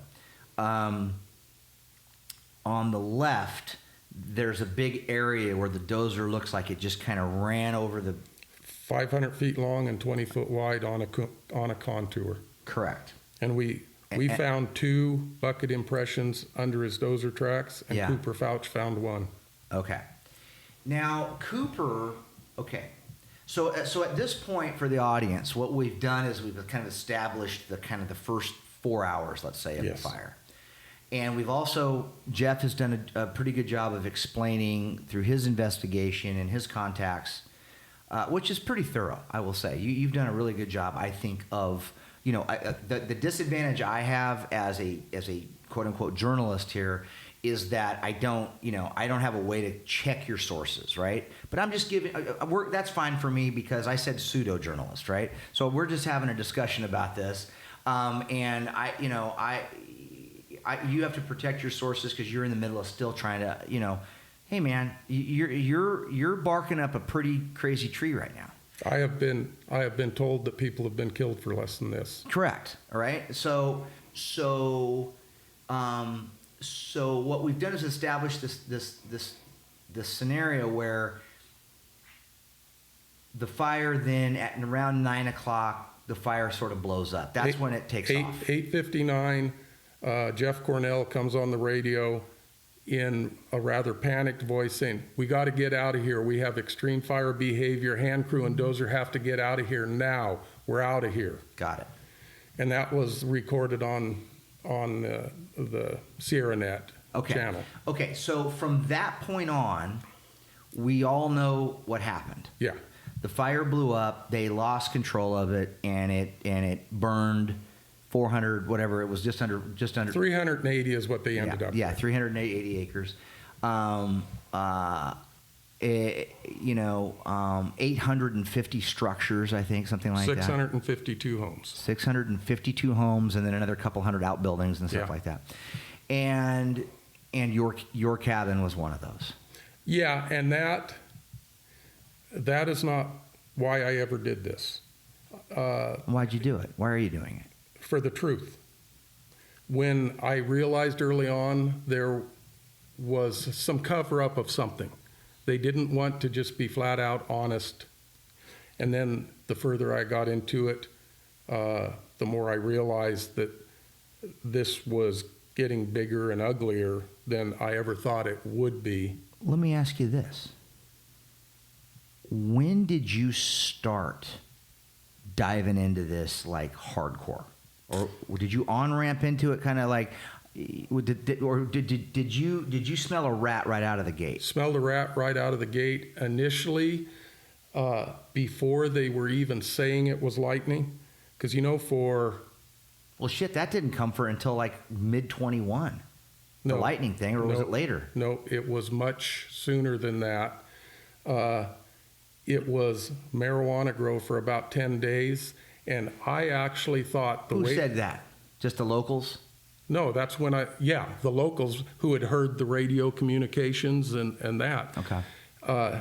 And also attached to that rumor that it was a marijuana grow, that it started in the process of an eradication, which is absurd to think that anybody with official duties of removing marijuana would ever consider striking a match in the forest at that time of year. I never believed that. Okay, let's take a break right here. And when we come back, we're going to dive into this whole marijuana grow hypothesis, because it's such a departure from what the official Forest Service finding is. And it's really where we're going to kind of get into the crazy part of this story. It is. Yeah. It's the part of the story where I start worrying about my life. Copy that. So I'm sitting here with Jeff Young, and we are talking about his investigation into the Creek Fire, and we will talk more when we come back after this break.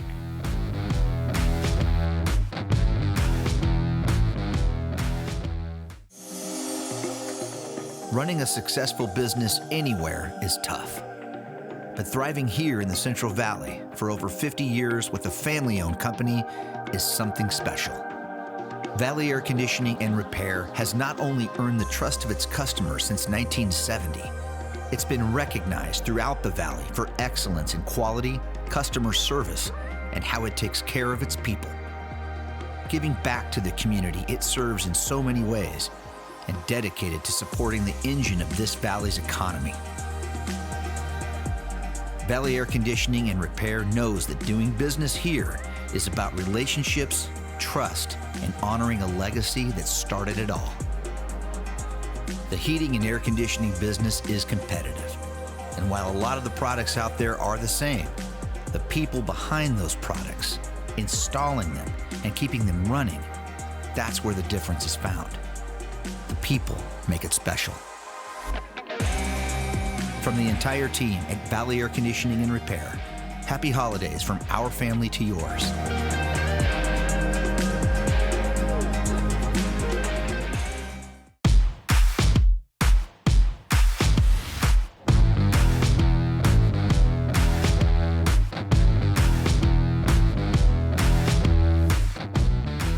All right, we're back with Jeff Young. This is Jeff Aiello here. We got the Jeffs here today.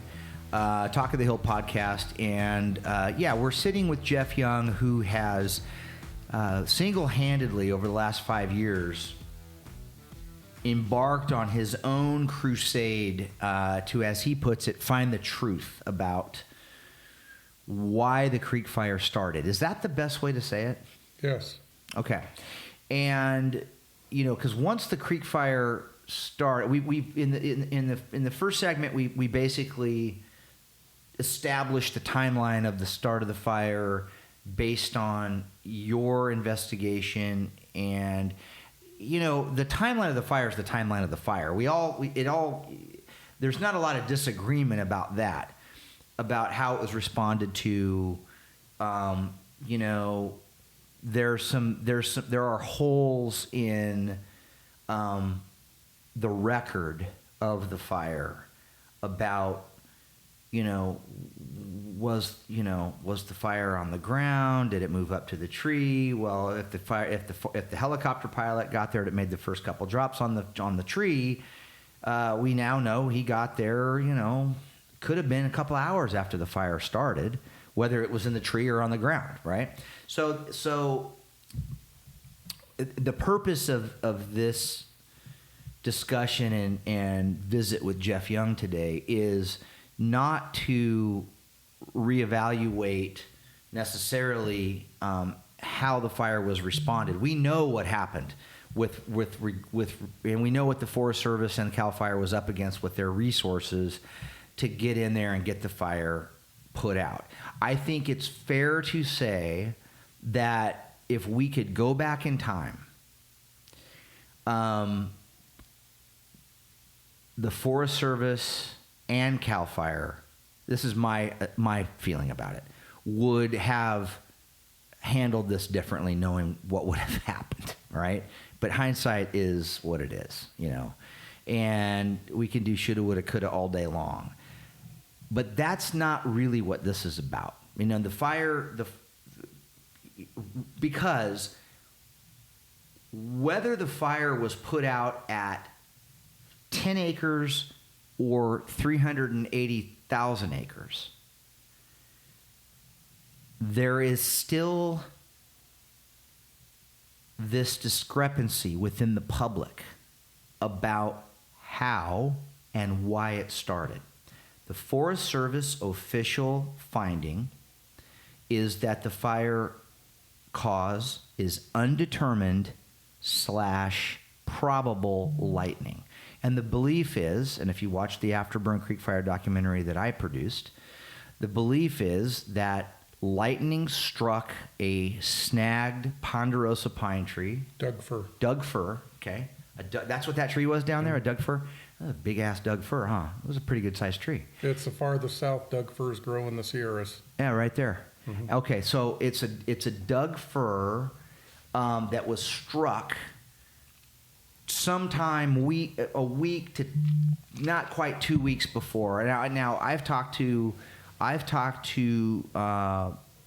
folks that are involved that are now investigating fire starts for the Sierra National Forest, and I'm not going to name names necessarily in this, but I've talked to them, and they claim to have lightning data records that there were lightning strikes in Big Creek Canyon 8 days before the fire.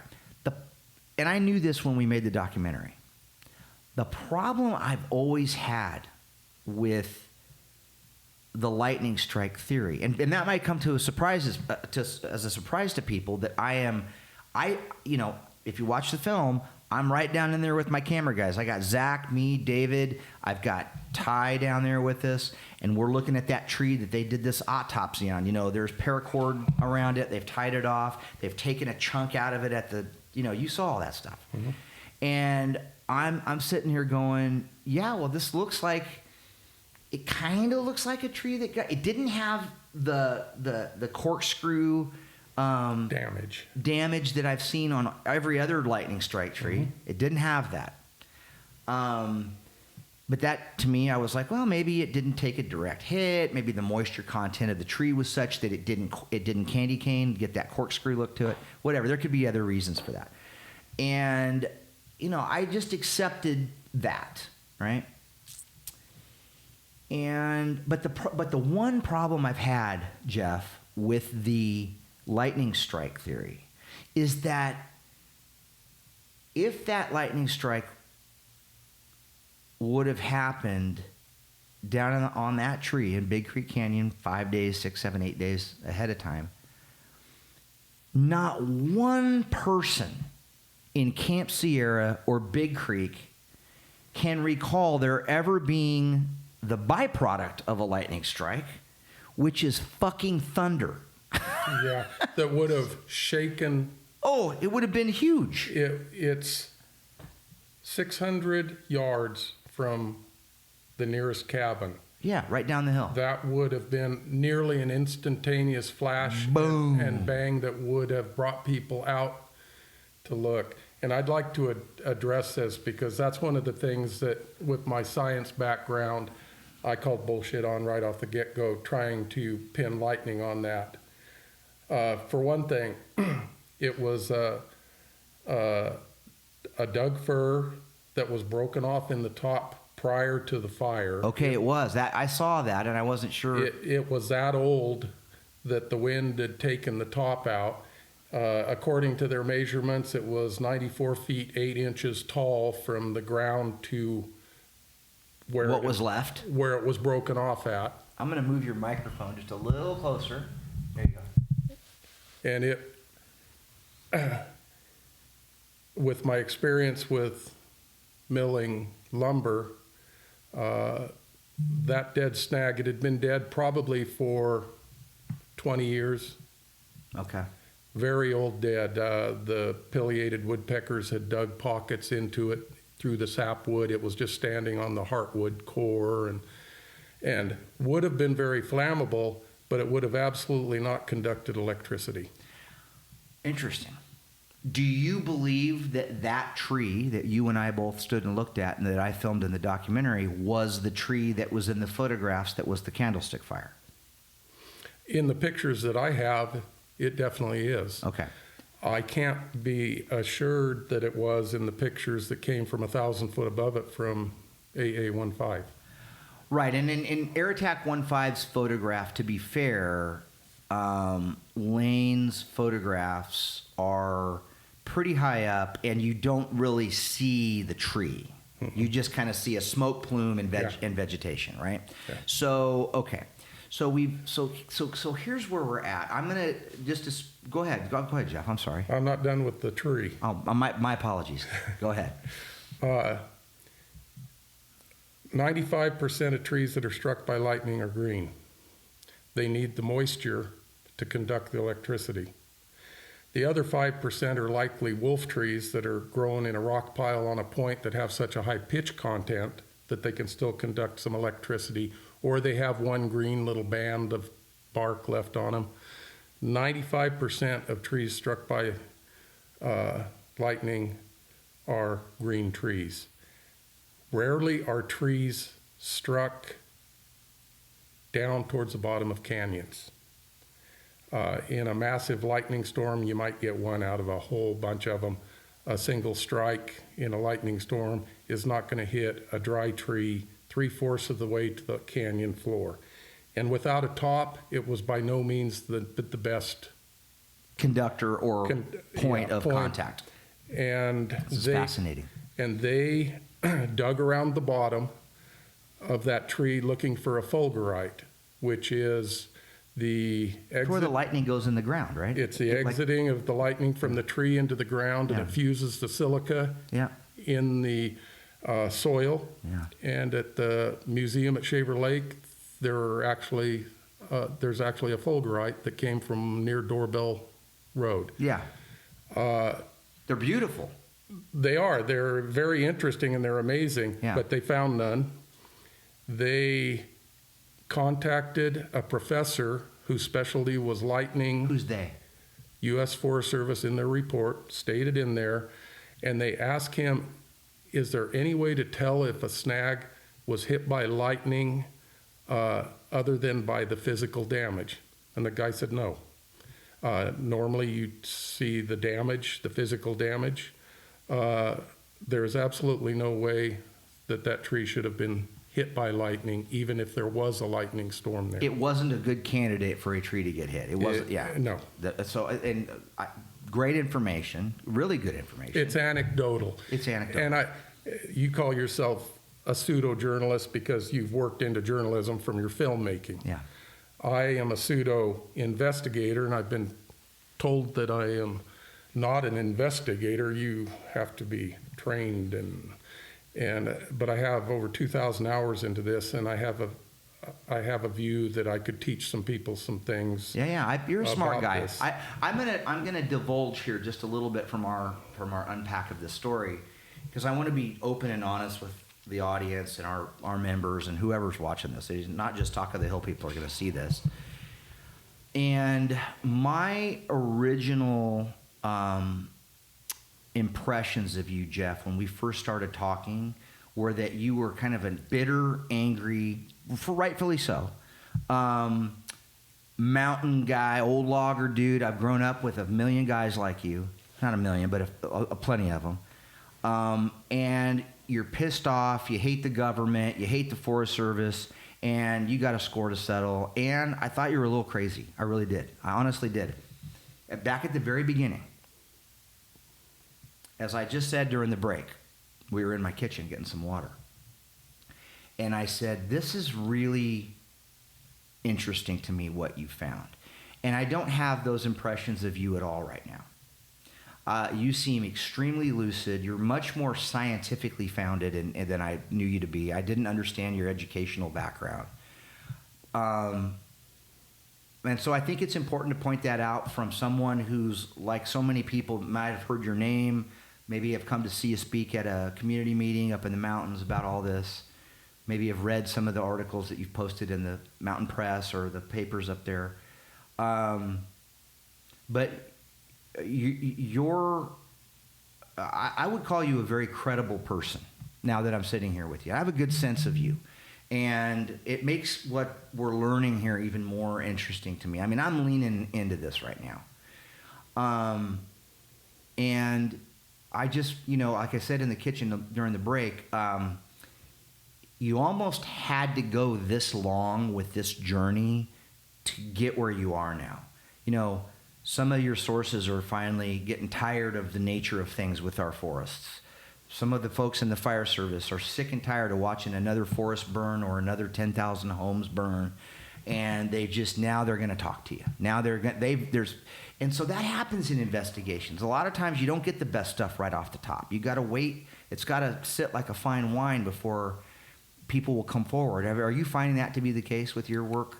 Definitely. I had a lot of initial information, and then I've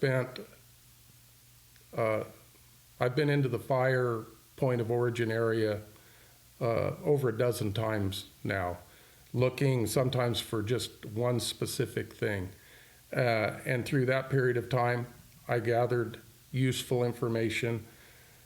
I did numerous FOIAs and public record searches, which I contacted 2 FOIA attorneys and talked to them about it, and they said, FOIAs, you will never get a smoking gun, but if you're clever enough with what you ask for and know what you're looking at, sometimes you can find some information that'll take you in the direction you want to go. And that was definitely the case with me. So during this time when information, I couldn't get it from human sources, I started asking the Sheriff's Department for information. They were very reluctant to give me the information that would either confirm that that their story was, the way it was, or deny what I was saying their story should be. Well, now let's pause right there, because we haven't really got into what that is for our listeners, right? We haven't gotten to that point. Yeah. Okay, so let's now title this chapter The Pot Grow. Okay, we're going to title this The Pot Grow, because this is where I've had so many folks, so many friends and members of the community, and the mountain community, shake their head at me. It wasn't a goddamn lightning tree, Aiello. It was a pot grow. Okay, let's just, for right now, let's give you that. Let's give you that it was a pot grow. You have a theory, I'm assuming, about this whole thing as it relates to the pot grow. Yes. Tell us what that is. What's your theory? And let's get away from the investigation. It's all supported by your investigation, but what is your theory about the pot grow? What happened that day on the 4th of September and leading up to that? Someone with knowledge of the pot grow,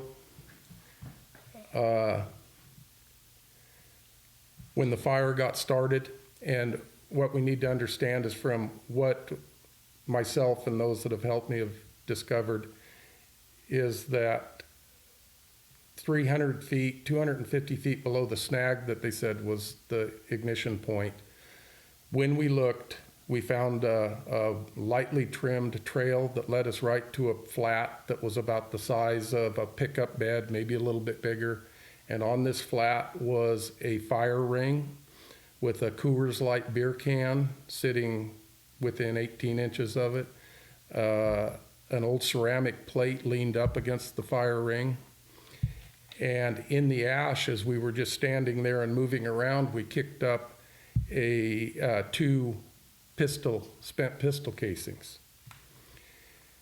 What caliber? I guess I can tell. One was a 9mm and the other one was a 38. Okay.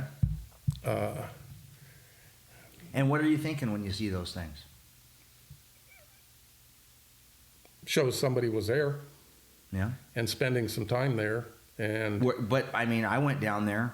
I went down to that same area, and I found not far from the ignition point, I found old pull top beer cans, the old kind from the 70s down there. So obviously people have been going down there. People have been going down there. But this was a newer sign of stuff?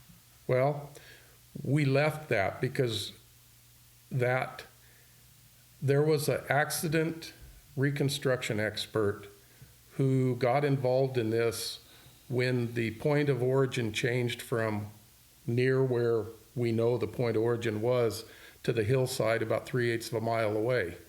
And I was already far enough into it to go, is somebody trying to pull the wool over eyes and change the point of ignition area just so it removes it from the area that I thought there was a marijuana grow.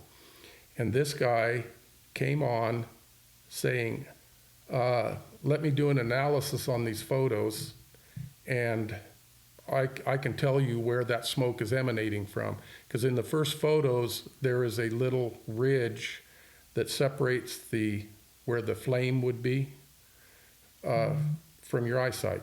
You can see the column of smoke coming up, you can see no flame. And he says, I can do that if I know what took the picture. He said, I can put it into my software. And he said, so I will establish where the point of origin was. I believe they probably just were a few tenths or hundredths of a decimal point off in the GPS, and the computer threw it out there in that area. So he does that, and somebody told me of this, and I was like the 15th person to view that information. And when I looked at it, he had dropped the point on the ground behind that ridge that blocked the view within literally feet, if most a few yards of where we discovered the campfire ring. Okay. So I contacted him and asked him some questions and told him what I was doing. And he goes, on flat ground, if I did this, I would be within inches. In that steep terrain and stuff, I will be within feet, no more than 20 or 30 yards. He said, that's how precise this is. He says, I work for insurance companies. I do this to establish facts. And that checked out according to you? And it checked out to within feet of where we said the fire ring was. The fire where ring the bullet was. Casings were and the beer can And was. the beer can. Okay. We weren't getting any traction with anyone on investigating this.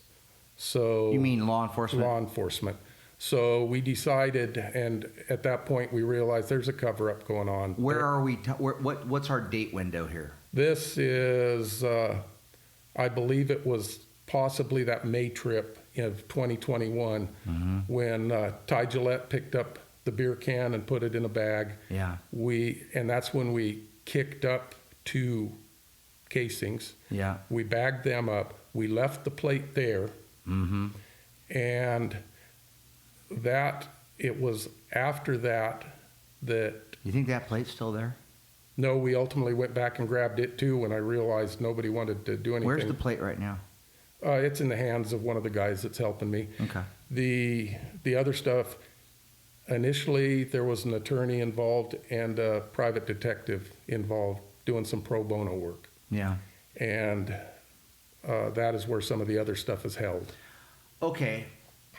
Got it. So in May of 21, you find this stuff, but earlier on, even during the fire when it was burning across the whole San Joaquin watershed. You had already established that there was something going on with a pot grow in there because you'd already kind of, in the first segment here today, you sort of laid that out. Yeah. So, okay, so who started the fire? The person hanging out in the fire pit down there with the beer can and the gun? And well, how does that connect to the pot grow? Or does the pot grow the reason why we didn't put it out? Okay. And the pot grow was the reason why it wasn't responded to in an effective manner. Okay, is that really the basis of the pot grow problem? And why? So because I've heard this. Tell me if this is legitimate within your investigation. I've heard some pretty crazy tales, and I think this partially hurts your story. Okay, it's people hear pot grow. Mm-hmm. And they're like, oh man, and then they start making some stuff up, and then they add, maybe they heard legitimate stuff that was about a pot grow that was there, bucket impressions. Why did Dozer 2 run that weird pattern at the top? What were they hiding? Why did they run right over the pot grow? I asked CAL FIRE about Dozer 2 and the Dozer work that was up there, and CAL FIRE told me, oh, that's ridiculous. We weren't running over a pot grow. It wasn't CAL FIRE. This was Forest Service. I get it. I understand that. And I'm going to make a statement right now. Go for it. That Mark Johnson was ignorant to what went on until about midnight of that fire. I understand that. I wouldn't use that terminology. But he defends himself. And the reason I say this, CAL FIRE has helped me out immensely. Yeah. Both retired guys, even some guys that are still working. Some of them have told me we can't talk about this. Yeah. But they'll tell me you are right on track. Everything you're doing is right on track. Keep after it. One guy told me they had a gag order, which is actually an official document, drawn up by a judge to keep someone from talking about something. So I know it wasn't that, but it was.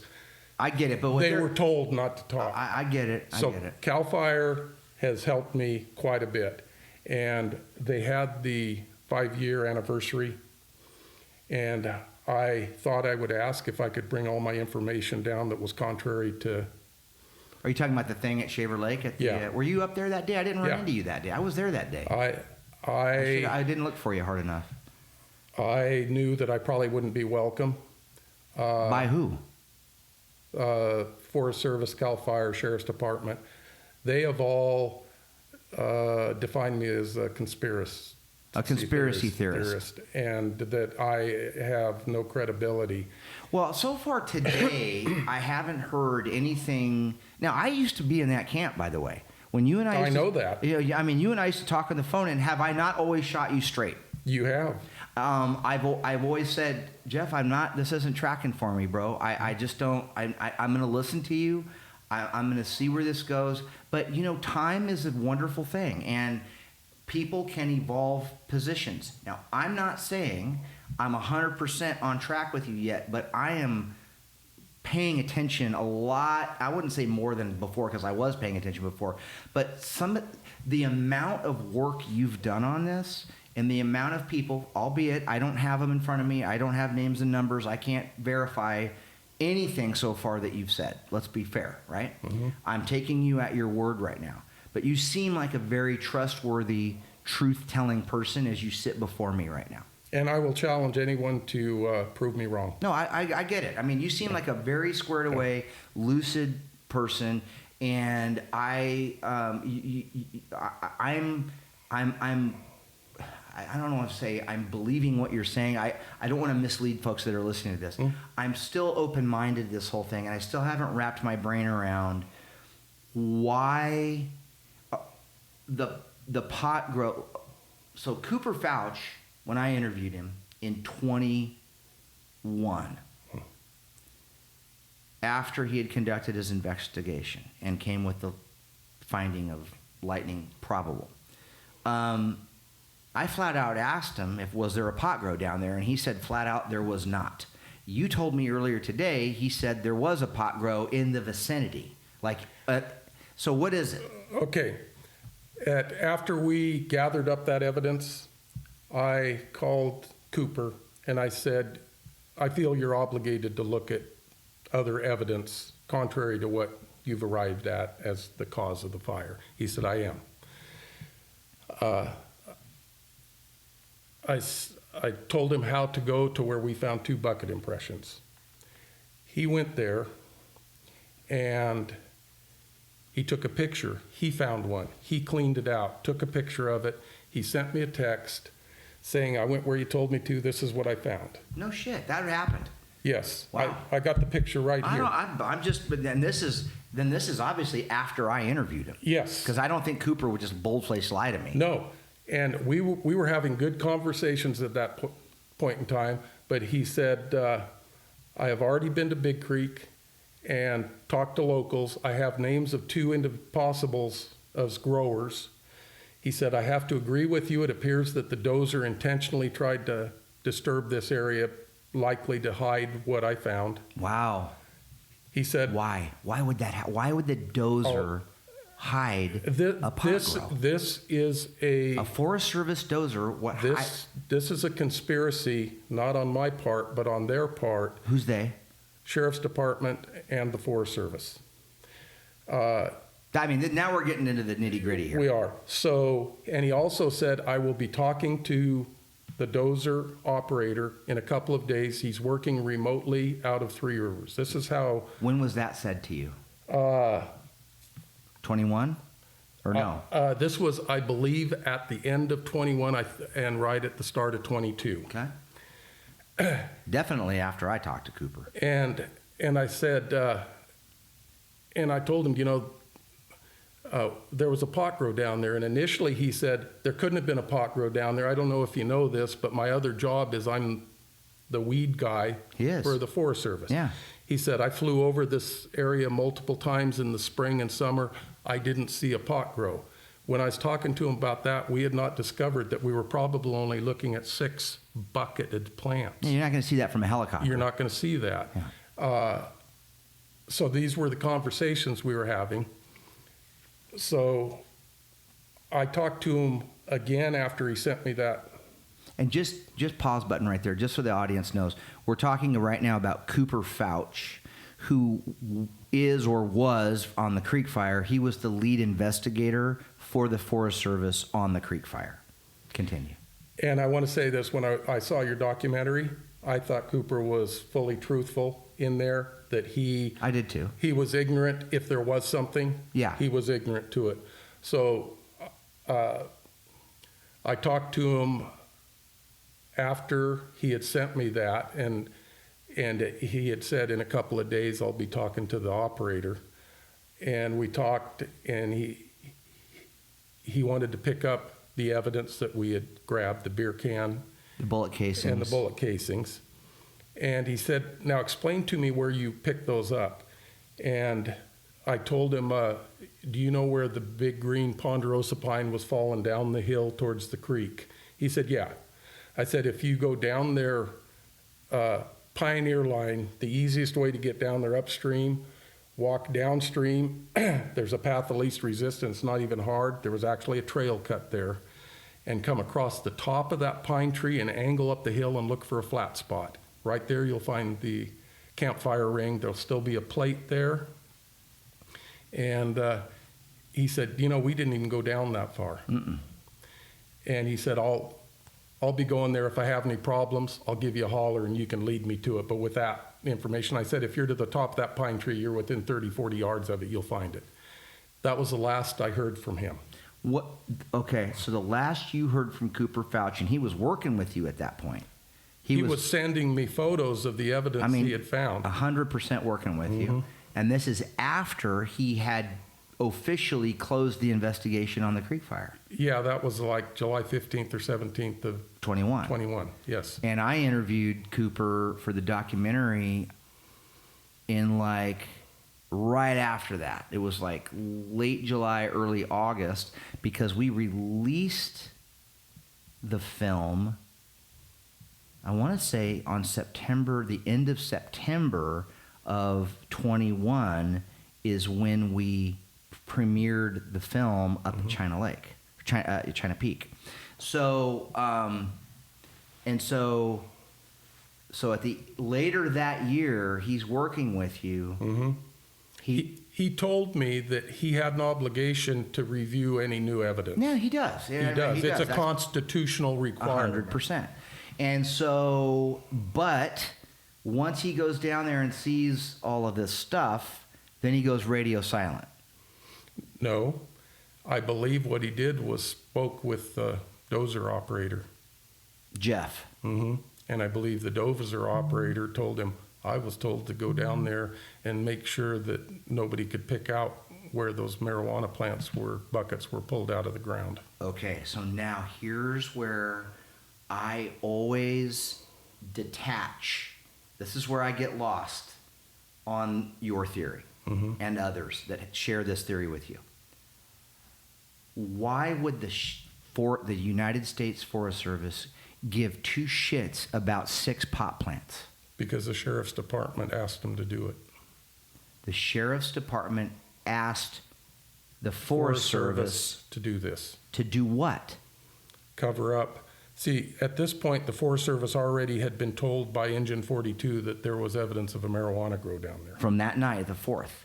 Yeah, earlier in that evening. Okay, the night the fire starting, there's firefighters down there from Engine 42. Robert McDonald and his guys are down there. Radio's out that I think we have a problem. We got pot grow down here. Yeah. And why is that a problem? It shouldn't be. Well, I mean, but it's a pot grow. Forest Service protocol, and we're looking at like 2 different things that are happening at the same time. Forest Service cannot put firefighters into a crime scene until it's been cleared by law enforcement. Once he said that there was evidence of a pot grow down there, the Forest Service had their hands tied until they got law enforcement down there to clear the area. Okay. There was no Forest Service law enforcement on duty that night. I got that. So that would have been Melissa Wise or Cooper Fouch, or it could have been Justin or Renee. Yeah. Well, Renee is the boss, though, down here in Clovis. But at that time, he wasn't.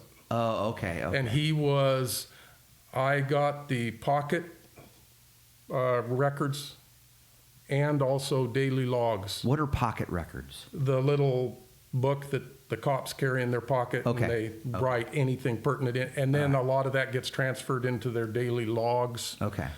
I got both of those from a couple of different law enforcement. Nobody was on duty. Renee had been, actually he was redacted, but I know it was him. How do you know it was him? Testimony? People you talked to? People I talked to. Okay.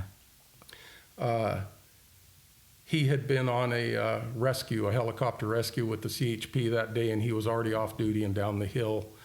And he didn't come onto the fire until the next day. I got those records too, and he was doing evacuation work in the Shaver area then. So there was and even on the radio, there was never a mention of a request for law enforcement and law enforcement responding. The Sheriff's Department was there, and I believe the Sheriff's Department possibly off duty, most likely off duty, in those 3 vehicles that came through Shaver early. I think they were contacted that we have a problem up here that we need some help with. I believe the Sheriff's Department knew of that marijuana grow down there. For whatever reason, they knew of it. They knew of it prior to the 4th, you mean? Yes. Okay, well, now this is substantial claiming that you're making here, okay? So you're saying that the Fresno County Sheriff's Department was, God dang it, man. Okay, I'm going to continue my thought because there's other little light bulbs going off in this brain right now from other shit that I know about this. And you're connecting dots for me that had not been connected before. You just saw a light bulb moment. You know, the people can't see it, but you just saw it.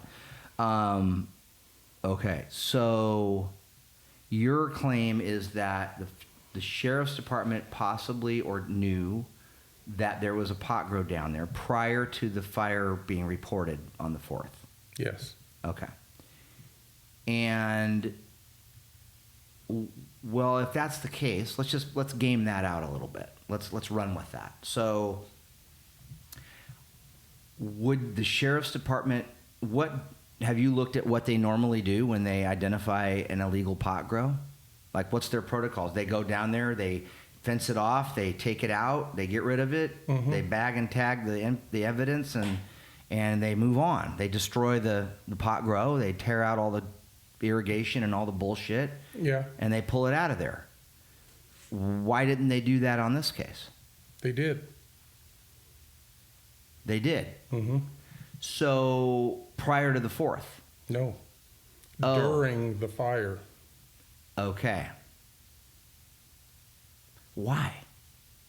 Because they couldn't let it be known that I believe that they committed, some sheriff's employees committed themselves to assist in putting out that fire prior to having to report it. You think the first report of a fire came in, not necessarily to the Forest Service or the CAL FIRE dispatchers.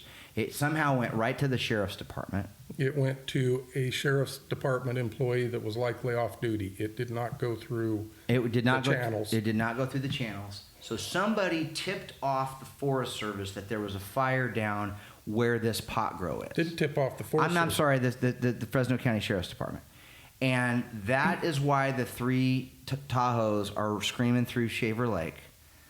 You're saying, your belief is they went down there to put the fire out themselves so that nobody would respond to find out there was a pot grow there. Exactly. Why would they care if the Forest Service or CAL FIRE would find out if there's a pot grow there? Because it was somebody they were protecting or somebody they knew whose pot it was, or it was some of their pot. Oh, okay. Now we're really getting into the nitty gritty here. So, okay, now people are going to hear this. Fine. And they're going to go, well, wait a second, Jeff Young. Hold on a second, cowboy. I was with you till right now. Right? They're going to say, and I'm one of them. I'm going to shoot you straight. Right now, I was with you until right now. But I'm not leaving you. I just want to explore this with you. I want to get into this with you. So do you have any evidence, testimony to support that? Yes. Okay. I figured I knew the answer to that, but I had to ask it out loud. Take me through what you can of how you were led to know this. However you need to. I had contact through another with a sheriff's employee. This other person was like a middleman, or was a liaison between the two? They were friends. Okay.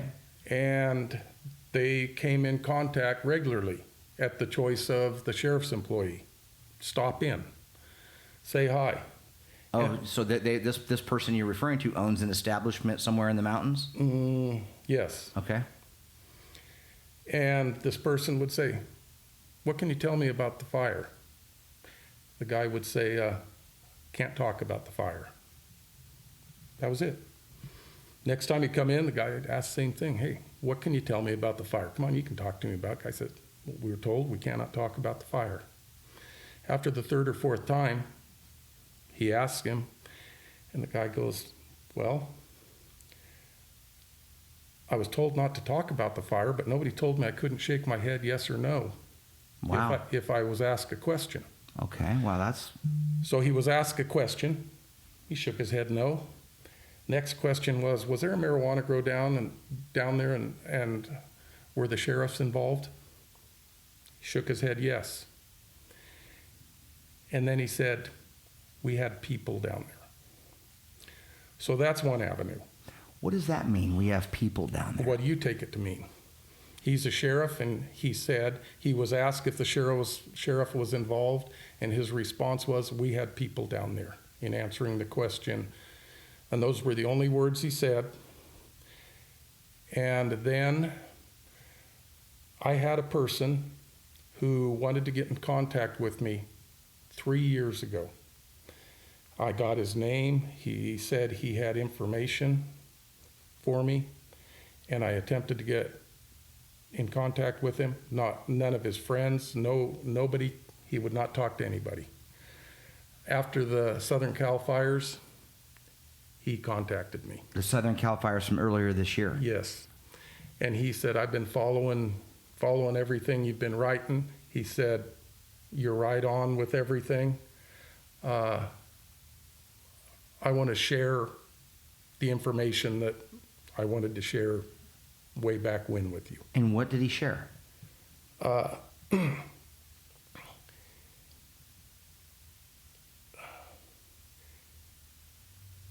We're talking of the dozer breaking down. The dozer broke down at 1226 on the dump road, making a fire line between the fire that had already burnt nearly to Shaver Hill by now. He was putting a line in trying to protect Big Creek in the future. And that's where he broke down at. He blew a transmission cooling line, water cooled, and he limped it back up to the staging area. And there's actually radio communication saying, well, do you think it's safe there? Is it going to burn? Yeah, I think it's far enough away from anything we don't have to worry about it burning. Well, there was a mechanic sent up to fix that. Yeah. And that mechanic communicated with somebody, and they, in the middle of the night, and they asked, did you get the dozer fixed? He said, nope, not until we get a part. What's the fire doing? He says, it's gone. It's gone. It's running. Yeah, so this would have been, well, if he broke down it, this would have been 1 like o'clock. No, it would have been probably later than that, because he had already been there, Done the looked at assessment. it. So I would say it's probably closer to 3 or 4. 3 or 4 in the morning. And On the 5th now. And the last question was, well, what started the fire? And the guy said, well, I'm not supposed to say anything, but it started at a pot grow, and the sheriffs were there eradicating. Okay, so let's stop right there for a second, because I want to clear up a couple things where I tend to divulge from your theories, your story, and as with any investigation, your position on this has evolved over time as you've received new information, like the thing you just told me. So here's what I want to ask, and I think probably a lot of our audience is wondering this right now.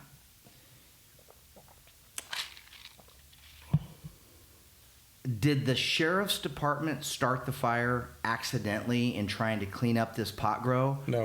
Or did the person that was using this campsite and had the gun casings and the beer can start the fire? Yes. I believe that the fire started at that campsite. Was the sheriff's department at that campsite? I don't believe anybody in uniform was. And I actually don't believe that anyone in uniform was ever there in relationship to the pot grow. But I believe uniformed sheriffs were aware of the grow and may have been benefiting from the grow. I have some information I won't divulge. It will go to... Let's talk about that and why that is, because I think this is an important part to kind of reveal as much as you can now. I mean, you're not just some, former logger, timber feller, from the hill with a bunch of theories. I mean, you're running a pretty buttoned-down investigation. You've been doing a lot of work on this thing, and you've been stonewalled, according to you. You've been stonewalled by every local authority, from Cal Fire. Well, I don't know. I mean, I don't want to put words in your mouth, but is it fair to say most of the stonewalling has come from the Fresno County Sheriff's Department? And the Forest Service. And the Forest Service. Yeah, none of the agencies have officially or willingly been cooperative. Why would they? I mean, think about what you're claiming. Right. If it's true, why would they? And if it's not true, what should they be doing? Totally denying every one of my assumptions and trying to give me evidence To support why it's not true. Yeah. And that's not happening either. And one of the more interesting things in this was I was in contact with a sheriff's deputy that I knew. Okay. And I was telling him what I thought. Yeah. And he was telling me, that's absurd. And at one time I had a person who I thought was involved in the marijuana grow. This is before I thought that the sheriff's department, was as involved as I think they are now. And I told him, I think you should go talk to this guy. Yeah, it's not worth our effort. And I said, why? And he said, well, you don't have any evidence that we can use to substantiate. And I said, well, can you go knock on the door and talk to him? And he said, oh yeah, we can do that. And I said, well, why won't you? I'm not going to bother. And so this same guy, as time went on, I started insinuating that the sheriff's department was involved in some way, whether it's covering for growers they knew, whether they were getting a kickback from it or something like that. Do you think that's what's going on here? I think it's entirely possible. And so he sent me an email. Man, that's a big one, dude. It is. And that's why I wanted to investigate it. It would be very easy for them to disprove all of my accusations. Very easy. And they have not. Well, wait a second. Let's pick at that scab a little bit. How would it be easy? Haven't you not done a great job of investigation? Why would it be so easy to disprove all your hard work? Oh, they could show me that those 3 Tahoes weren't them, or they could show me that they were responding to some other thing, but they won't. I have 5 emails into John Zanoni asking just that. Would you please deny or confirm that those were Sheriff's Department vehicles? He will not respond. The sheriff that I was in contact with ultimately sent me an email and said, the executive group would like to meet with you at the office. That will... Who's the executive group? And he said that will be John Zanoni, Under Sheriff Steve Wilkins, Public Information Officer Kathy Curtis, myself will be there. Kathy Curtis is not a public information officer. She was on the fire. Oh, gotcha. Yeah, she was on the fire, yeah. Yeah. Okay. And I just use that because I do not want to designate her as a civilian. I will designate her as what she was on the fire. I understand that. Yeah. And I don't know, internal affairs, he listed about 6 or 7 people who wanted to meet with me at the Fresno Sheriff's Office. When is this? I could look at the thing and get the date on it. This is... Ballpark it for me. I think it would be mid-22. Okay. I mean, yeah. So, yeah. I say, that is a fantastic idea. I would love to meet with these people. But I won't do it at their office. Why not? Because I knew they wanted to get me there and intimidate me, or who knows what. What do you care if they were going to Well, I didn't you? really worry about that. I said, so what I'll do, I'll zoom it, and it'll be recorded. They didn't want that. Last I heard from him, nothing was ever said about it anymore. Okay. I was more than willing to meet with them by Zoom and have it recorded. Okay. Before we go on to the next part of this story for you and where this adventure takes you, this journey takes you, I want to circle back and make sure, because you made a couple of pretty big claims, and I want to make sure I understand what you mean. Because what was confusing to me, Jeff, is you said and correct me if I misunderstood this, that the 3 Tahoes Are these Tahoes unmarked? Mm-hmm. They're unmarked white Tahoes. Mm-hmm.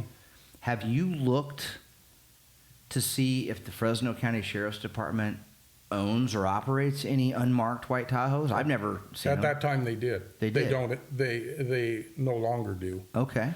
But at that time, Why would they have unmarked vehicles? they were the ones that, I don't know, lieutenants, detectives, other people who were not on the beat drove. Yeah, okay. I don't know that either way, but it seems that I'm going to put a little red flag by that one for me. You know, they could very well be DOJ. They could be Homeland Security. They could be anything. They were. But you're saying but just so I understand the claim here, the belief is that we know a fire started in Big Creek Canyon on September 4th of 2020. We know that. We know it started, whether it was the lightning tree or this campsite you're referring to, those 2 points on Earth are pretty fucking close to each other. Especially when you take elevation into consideration, you could toss a rock from one to the other. I get it. Other. No, I understand that. Yeah. They're right on top of each other, which is kind of a coinky dink. You're saying, just to repeat back what I heard, you're saying that someone not a part of the sheriff's department, officially on duty, who knows? Who officially on duty, who knows? Well, started the. Do you think the fire was started accidentally? I haven't Yes. figured that out. Okay, Yes. so you think the fire was started accidentally? Mm-hmm.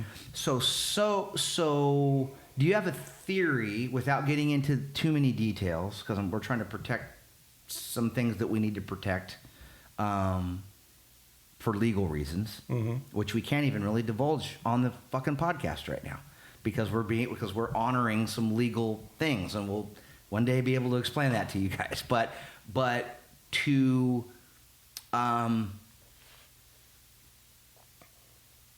so let's go there. Now this is where I'm going to play devil's advocate with you, okay? So on September 4th of 2020, in Big Creek Canyon, in the mid to late afternoon hours, when it's 100+ degrees in that canyon, and it's a tough walk, even when it's cool outside. But in those conditions, there's someone down in that canyon at over 100 degrees, a hot, miserable day, at a campfire ring. You're not saying that necessarily that person was using a campfire, but No. there was someone down there. And what? They were just fucking around smoking cigarettes or something and Well, that's a possibility. smoking a bong, whatever, lighting a joint. That's a possibility. Okay, but it's also a possibility that fire had been started even the evening before, in the morning, when they may have heated up something to eat or actually wanted a little heat or something. It's not necessarily. Are these drug dealers down there? Is this someone running the pot grow? I believe it. And this is pure speculation, but if I were to give it my best shot at a scenario, because of where the trail came from, where the drip irrigation came down to the creek, Yeah. it was discovered, that trail led right to this camping area. Yeah. And with the timing of the grow, my belief is that the grow may have been already harvested. It may have been hanging upside down in the manzanita, and somebody might have been down there actually processing or Collecting. guarding. Yeah. Okay, and so, but you believe a person or people were down in that canyon that day doing some kind of pot growing work, Mm-hmm. and had a fire get away from them. Yeah, and they may not even have. They might have left the area and then the fire took off. But I also, one of the people that went down to the fire initially, also stated that he heard hissing cans, and from his experience, they were likely propane or butane popping off. And was any evidence of that ever collected post-fire? I never saw anything. That place was so cleaned up, I was amazed. Okay, so got it. Okay, so it was cleaned up. I understand that. It was antiseptic down there. It was. Okay, so I mean, I did find some trash, but on the other side from where you're talking. Okay. And out of the stuff that was reported down there, when we went down there in January, the only thing that we found that was talked about by the guy that had gone down there prior to the fire burning through that area and saw the 50-to-1 can with some bullet holes, that can was still there, now burnt. You couldn't see any writing on it, but we have pictures of that can. Okay, but I'm really trying to button this theory up like into a nice little package, and so we can so myself and others listening to this podcast can understand your main theory here is that a pot grow person was down there that day in fucking brutal ass heat. I keep putting a pin on that because that makes it less likely someone would be down there unless someone was trying to be clandestine, because who would ever expect somebody would go down there, right? So I get the flip side of that. So they're down there when no one would be looking for them. Certainly no cops would be down there looking for them on a day like that.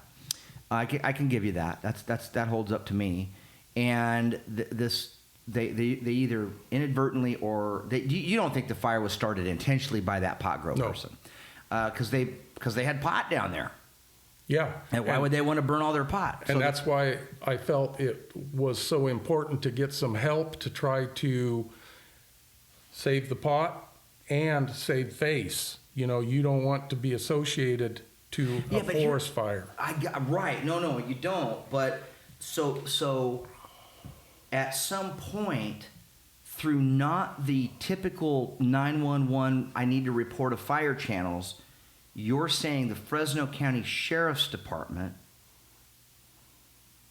was tipped off that something was going on down there. You're saying that the sheriff's office knew there was a pot grow down there. I'm not saying the sheriff's office. I'm saying possibly an individual or two within the sheriff's department. Within the sheriff's department, we're aware of that. But we don't even know if those Tahoes were sheriff's vehicles. Granted, we don't even know if they went down to Big Creek Canyon. And there's no evidence that anybody went down there to fight the fire before the first people who got there to fight it got there. Exactly. And if one honest sheriff would respond to me, he could tell me that those weren't his vehicles, but he will not do that. If John Zanoni were to call you on the phone or invite you to his office, you and him, or if I was to have John, who is a good friend of mine, have him come into my home and sit here with us and do this like a three-way, and he were to say, those weren't our vehicles and here's proof. I have no record of any of our people, any of our vehicles. Is your whole theory destroyed at that point? Well, for one thing, if he couldn't tell me who they were, I wouldn't believe him. Well, but that's not a fair answer, though, because you just said John won't give you an answer. What you mean to say is he won't give you an answer that you'll accept. Well, I would give him that option to give me that answer, but What if he could prove it? Then I've been barking up the wrong tree for 5 years. Well, actually not, because it's only been about 2.5 years. 2.5 that you got in the good stuff, right? But then on one hand, but on one hand, all of this can't just hinge on those 3 Tahoes. No. Right? So John Zanoni, Sheriff Zanoni, might be able to say, hey, Jeff, those weren't our vehicles. Those weren't our vehicles. So if he said that and he could legitimately prove that and he was telling the truth, I would accept that. You would accept that part of the story. It would, but it doesn't. It wouldn't change, exonerate him. No, and it doesn't change what these other eyewitnesses claim.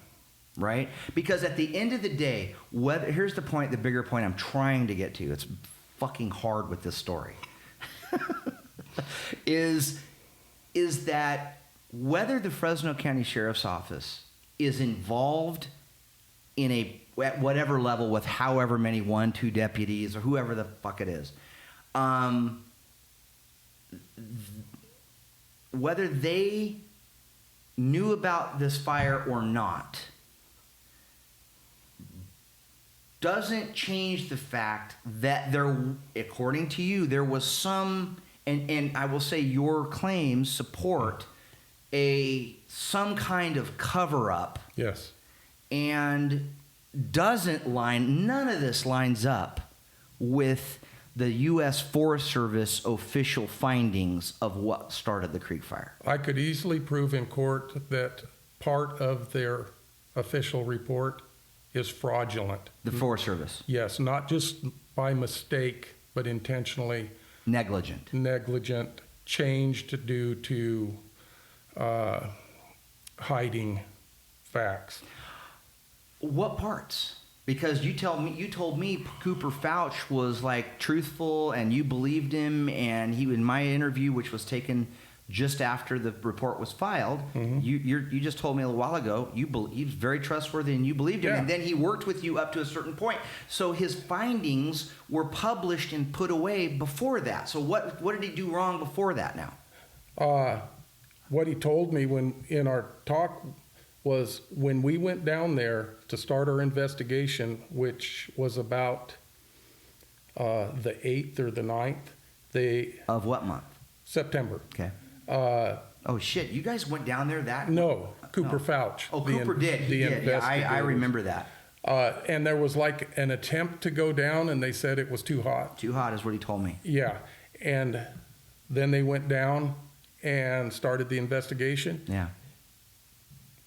And see, I didn't have all the information when I was talking to him. I understand that. But I said the engineer, Engine 42, said there was evidence down there. And he said, yeah, but when we went down there, there was absolutely no evidence. Well, still, that Robert McDonald's testimony should have been entered into the record. It was. And he said, I did not drive down there. It was inaccessible. I walked from the staging area to put eyes on the fire. Says Robert McDonald. Yes. And is that in the Forest Service report? Yes. So you're losing me. What did Cooper do wrong? Cooper didn't do anything wrong there. I thought you were going to say the Forest Service didn't add that testimony into the report. No, they put false testimony in. What's the false testimony? That he didn't drive down there. When he drove clear down there, turned around, put eyes on the fire, and stated that, and even in the report, they make a statement that he found evidence of a marijuana grow. But they did not state what he said was the evidence specifically. He commented there were cigarette butts and boot prints down there. And this is after people heard him say, hey, Vic, we got a problem down there. We got a marijuana grow. I think he was forced to change his statements in there. Do you think somebody got to Robert and said, hey, you got to revise what you, for the record? I think somebody got to Cooper, and that's when he quit talking to me and quit the Forest Service and scrubbed the internet.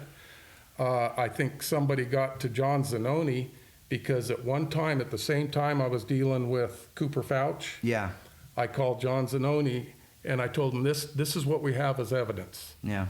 And I told him we have a Coors Light beer can and it's all readable. It's scorched, but it's all readable. And he gets all excited and he goes, give me the born on date. The born on date.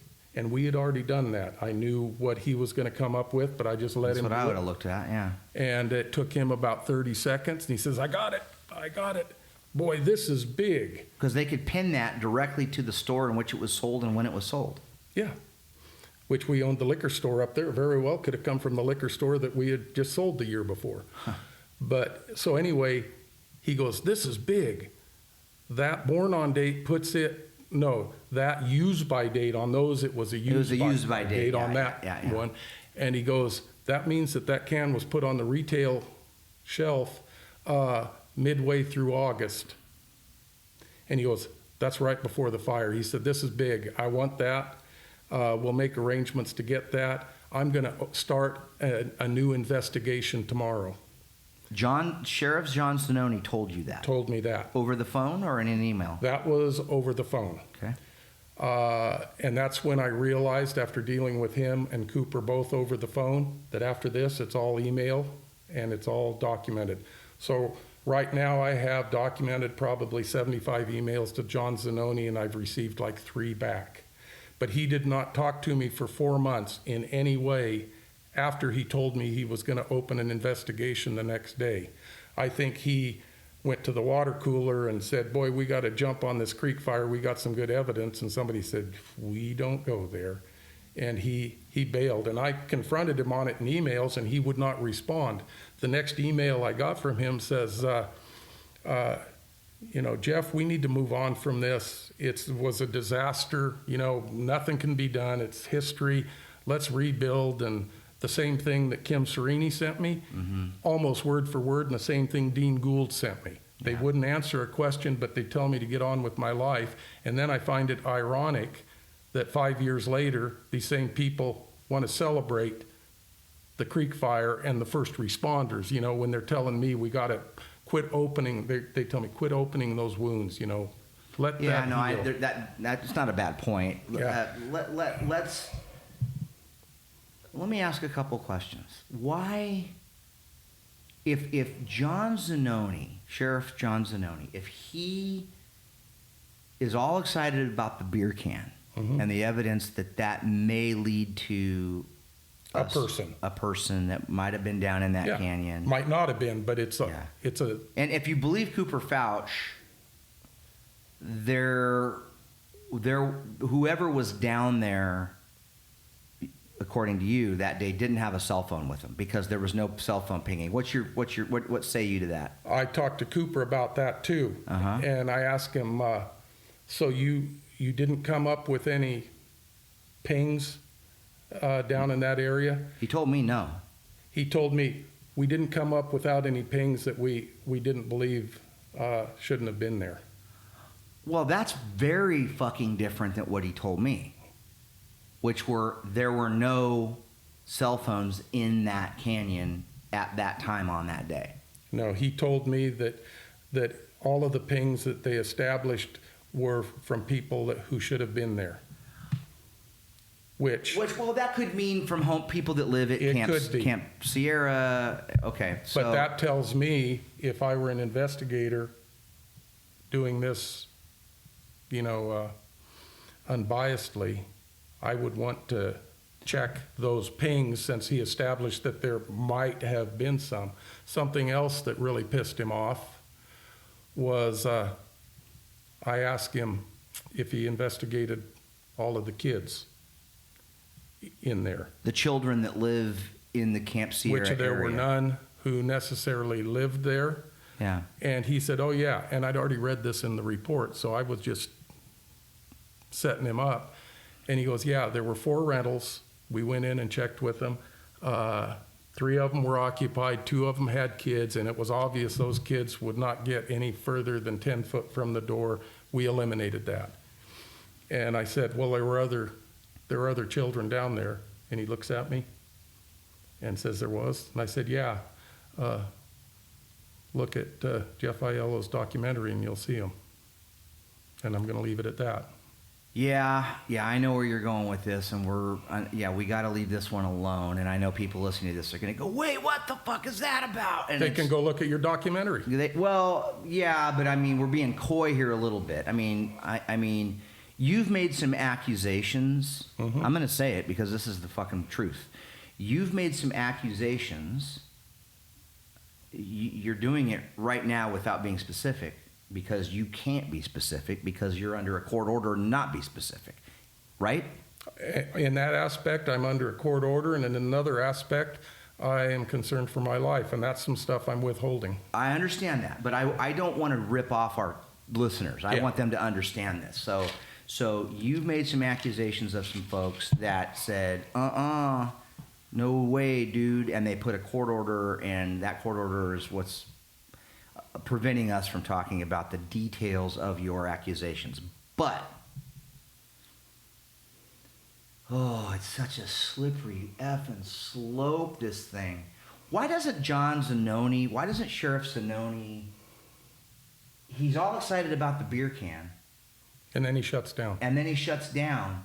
Let's assume for a second he hangs up with you and the beer can conversation, all excited that he might have some evidence here.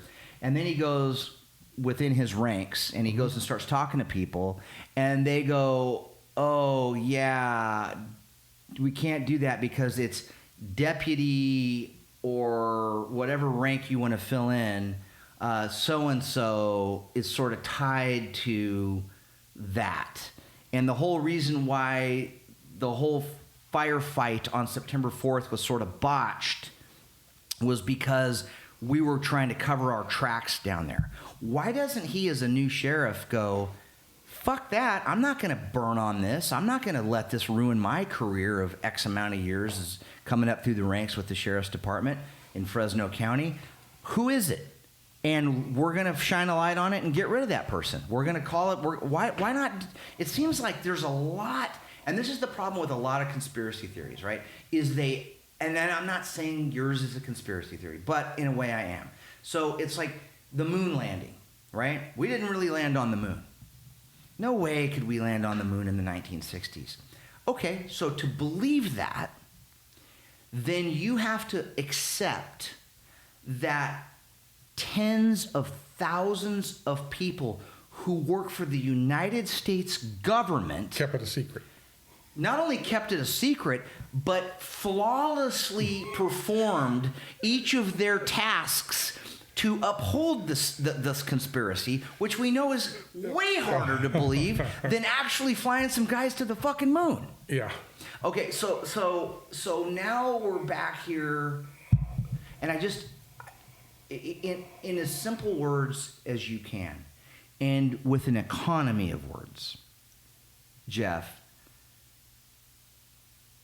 and with honoring the court order that you're subject to, what is going on here? What happened? Explain it. Draw as short and as straight a line between 2 points as you can for all of us right now. Law enforcement in the Central Valley, both sheriffs, PD, have not always been above the law. And I have had people who have been in the valley for decades tell me, one of them told me people have been killed for less than this. Another one, he wanted the story, and he said that's the good old boys network. They have stuff happening all the time everywhere. Okay. And it's been going on since before Prohibition. They make money besides their paycheck, however they do, and it's only a few of them, but it's always existed. Okay. So I'll leave that at that. And if that's the case, that would explain why it's too big to back out of it now. To bust, yeah. Plus, something I realized is there is a lot of arrogance in law enforcement. They're in a position of power, in uniform and all of that.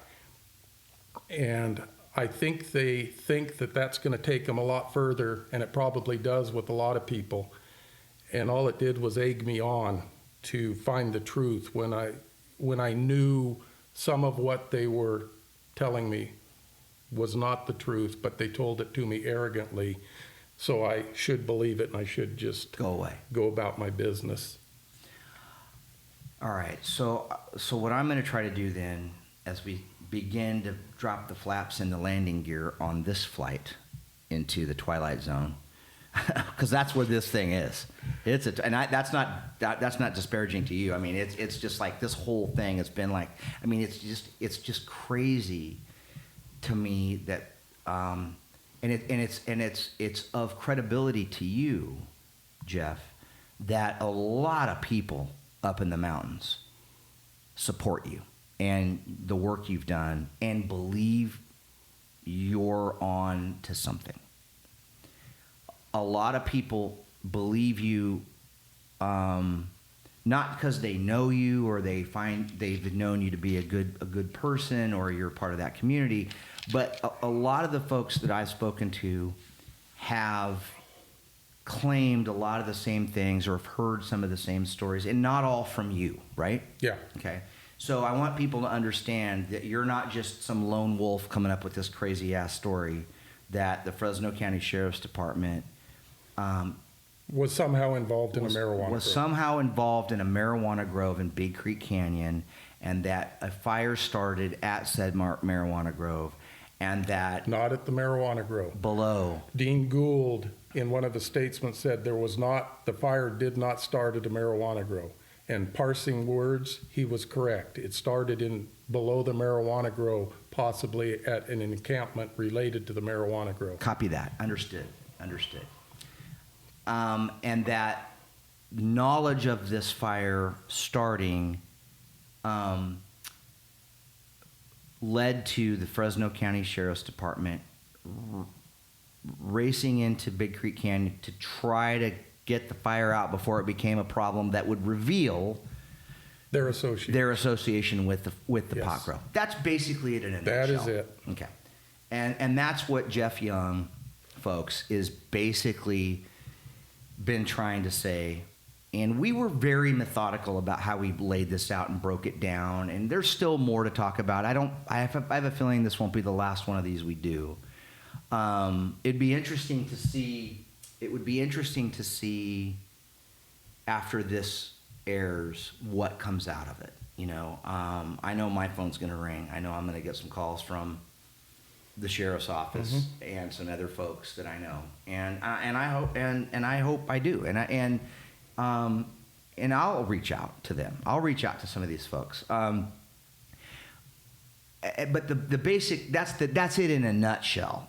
The Creek Fire went on to be one of the most destructive fires in California history. It's unfortunately been surpassed acreage-wise by other fires, but that doesn't make it any less traumatic and damaging and tragic for those like yourself that lost real property. Thank God nobody lost their life. Yeah, but I'd like to say all of us that lost could rebuild, which is not true, but it's a thought. But the forest itself will not resemble the forest of 2019 probably ever again, and it may take 300 or 400 or 500 years before it even begins to resemble it again. Well, yeah, now you know where I'm at with this whole thing. I've been very vocal about my dissatisfaction with Dean Gould as a forest supervisor. I think we should change the name of the forest from the Sierra National Forest to the Dean Gould National Brush Pile. Yeah, because that's what it's going to be for decades. I was talking to somebody else about this the other day. You know, I was pretty vocal on Talk of the Hill when the Garnet Fire was going on. In fact, I would say I probably lost my cool. That's what people told me. They said, you got to listen to that. He lost it. Yeah, I lost my temper on that. It doesn't change the way I feel. I know Dean Gould. I know him personally, and while I don't know him well, I know him better than just, hi Dean, if at a function, and I know his family, and I actually like Dean Gould as a person. I don't believe Dean Gould is a bad person. I believe he's the wrong person, or was the wrong person, to be the forest supervisor for the Sierra National Forest. That's what I believe. I believe he served his country. He served in the Navy for many years. And so I always, I tip my hat to that. And he can't be a dummy because he graduated from USC. No, he's not a dumb person at all. He's a highly intelligent person. The problem I have with Dean and people like him in those positions is that being an effective forest supervisor on a national forest, which, by the way, that whole world is about to change. I'm privy to some information coming out of D.C. about changes coming to the Forest Service that are going to be earth-shattering, that are coming soon, that will be revealed by the Trump administration soon. Okay, and they are going to impact all of us on every national forest in America. Thank God for what's coming when you find out about it. But the problem I've had with Dean Gould is that he's a lousy communicator. He doesn't know how to communicate, and that's not like a fault of his. It's just who he is. He's just not a communicator. To the public, anyway. I know people who work for him that love working for him. I will put that out there.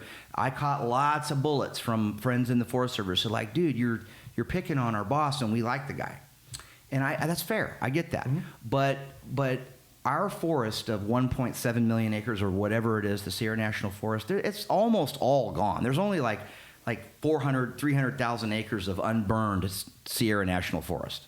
Blue Canyon? Yeah, I know.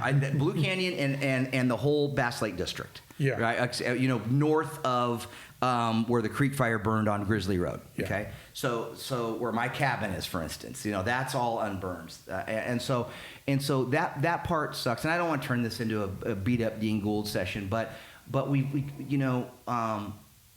the way the Creek Fire, after it wasn't taken care of on that night, there's many points along the timeline of the Creek Fire where it could have been lessened, and it was not lessened.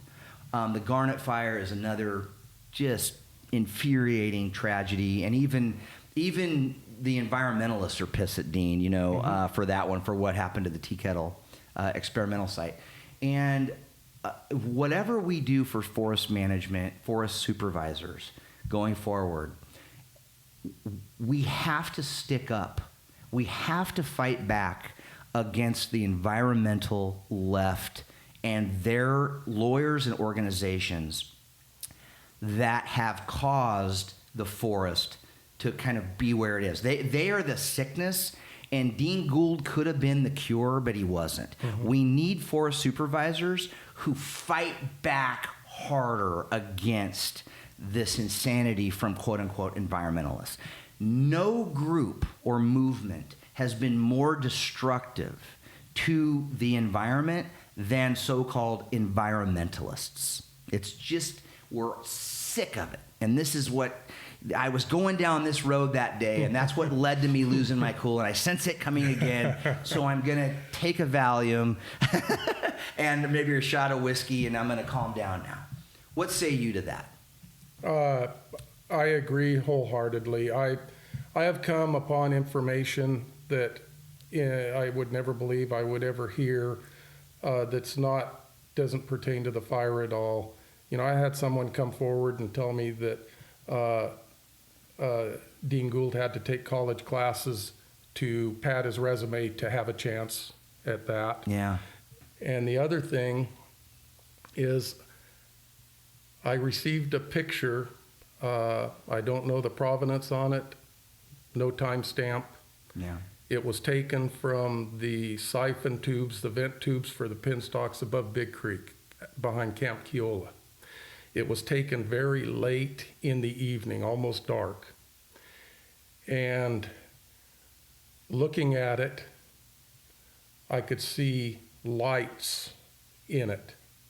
You can see the fire from the point. You could never see the flame of the fire unless it was in the snag until it moved up the hill. Yeah. This one, you're looking down on, with my experience, I'd estimate it looks like a burn pile, maybe 20 by 20 at the largest. Could be 10 by 10, because you know how flame looks in the dark. So I want to make sure I understand this. You have come into possession of a new photograph, well, new to you, taken on September 4th, up above Big Creek near the penstocks, Looking right into the fire. where it can see, it's got a better angle down to the actual fire point. Yeah.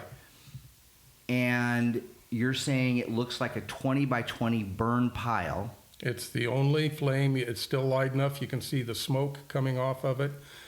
To the left, you can see a few lights that were on the point, the Big Creek Point going out to the heliport. You Like can car lights or what kind of lights? probably yard lights or Okay, something like that. okay. Not a lot of them. but Okay, so you- those would be in the foreground of the They're picture. in the foreground left. In the background left, you can see where they're staging up there by the road. You can see some lights there. Okay, so this is clearly the fire's been. What's the aha takeaway of the photograph for you? Right down by the fire, there are two white lights visible. Is there a timestamp on the picture? There's no timestamp on it. So last September 4th, not this year, but last year, I traveled to the point, took my iPad, I sat out there from 6 o'clock until 9 o'clock, and every half hour I videoed what I could see and I narrated into it just for something to do to get some information down. Yeah. And there was a light in the photo that I have across the canyon, and I just took it to be headlamps on Big Creek Road. And while I was sitting there and it was getting dark, looking over there, I could see the headlamps on Big Creek Road. And then I look over there, and here's this stationary light in the picture in the same spot in my video, in my eyes, that I have in the photo. I realized that that light in the photo was the photocell street light over the canyon gate, and that it came on at 7:30, Almost the same date. the same date. I was there on September 4th just to be on sync. Just to be synced up with your visual Yeah, data collection. and Yeah. and at 7:30, it was still somewhat light, in my video, in my eyesight. What's that tell us? What Tells us so that what? it tells us that that photo was taken probably at 8:45 or at 7:45. Okay. The engine came out of there before 7:30. The dozer went down there at 8:35 or so. At 7:45, somebody was down there with lights. One was right next to the fire. One was right above the fire in the vicinity of where we had established there was a marijuana grow. Wouldn't that be engine 42? Engine 42 was all out of there. This was the period of time from, Oh, after the call was made. this was the period of time from, say, everyone had responded. No, and I were know. Staging. This is the period of time after the sheriff's. Well after. No. But some, this was when the Forest Service guy was told to call into the office. That was later. Oh, I'm sorry. Okay, I'm sorry. That was at 8:32. The engine was gone 8:30. That's right. at 7:30. So this is in that 7:30 to 8 o'clock to 8:30 time period. It's when kind of a dead zone in there for this fire, right? there was nothing said, no one was supposed to be down there. Was the hand crew not getting stuck in there at that time? Nope, they went in with the dozer at about 8:35. Okay. And the whole point on this is Forest Service cannot put people into a crime scene that has not been cleared by law enforcement. Forest Service knew that the Sheriff's Department had been there, was there. Sheriff's Department, I would suggest off-duty and not at the knowledge of John Zanoni. Otherwise, when I first gave him the information, he would have clammed up and not got all excited and said, I'm opening an investigation Well, again, tomorrow. Sheriff Mims was running the joint at the time. Yeah. Yeah. So She handed me off to him. I get it, but I don't want to put stuff on John that he wasn't. John deserves a lot of stuff on there. If you saw how many emails I sent to him and he blew me off on. I understand that. I understand that, but Jeff, again, you're going back to. We can't get out of this one, can we? Because it just We're close. Yes. But again, what you're implying, if I'm reading between the lines, is that the Forest Service is complicit in what happened then. I have to think that at some point in time that evening, they became aware that the sheriff's department was dealing with the marijuana grow down there. Right. They may have thought that it was totally legitimate. I am saying that it was not legitimate at all. I get that, but Cooper Fouch would have said that. He would have. It would have been in the report, would it not? What did he see?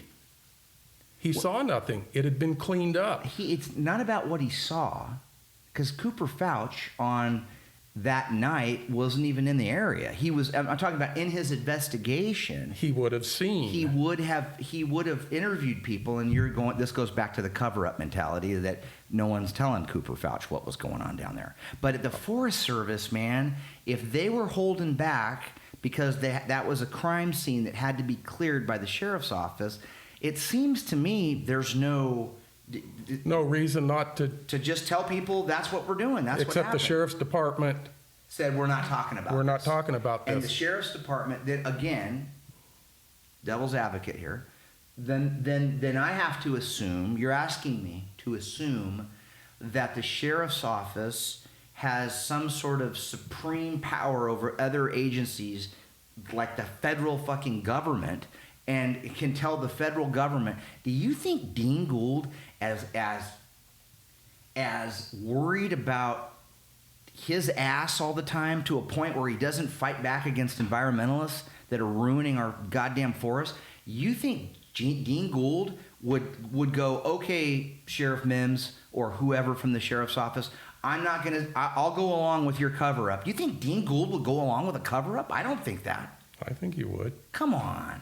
They thought they could pull it off because at that point it was a piddly-ass little fire, and they had already told everybody that was concerned, had them convinced that it's not going anywhere. We got it under control.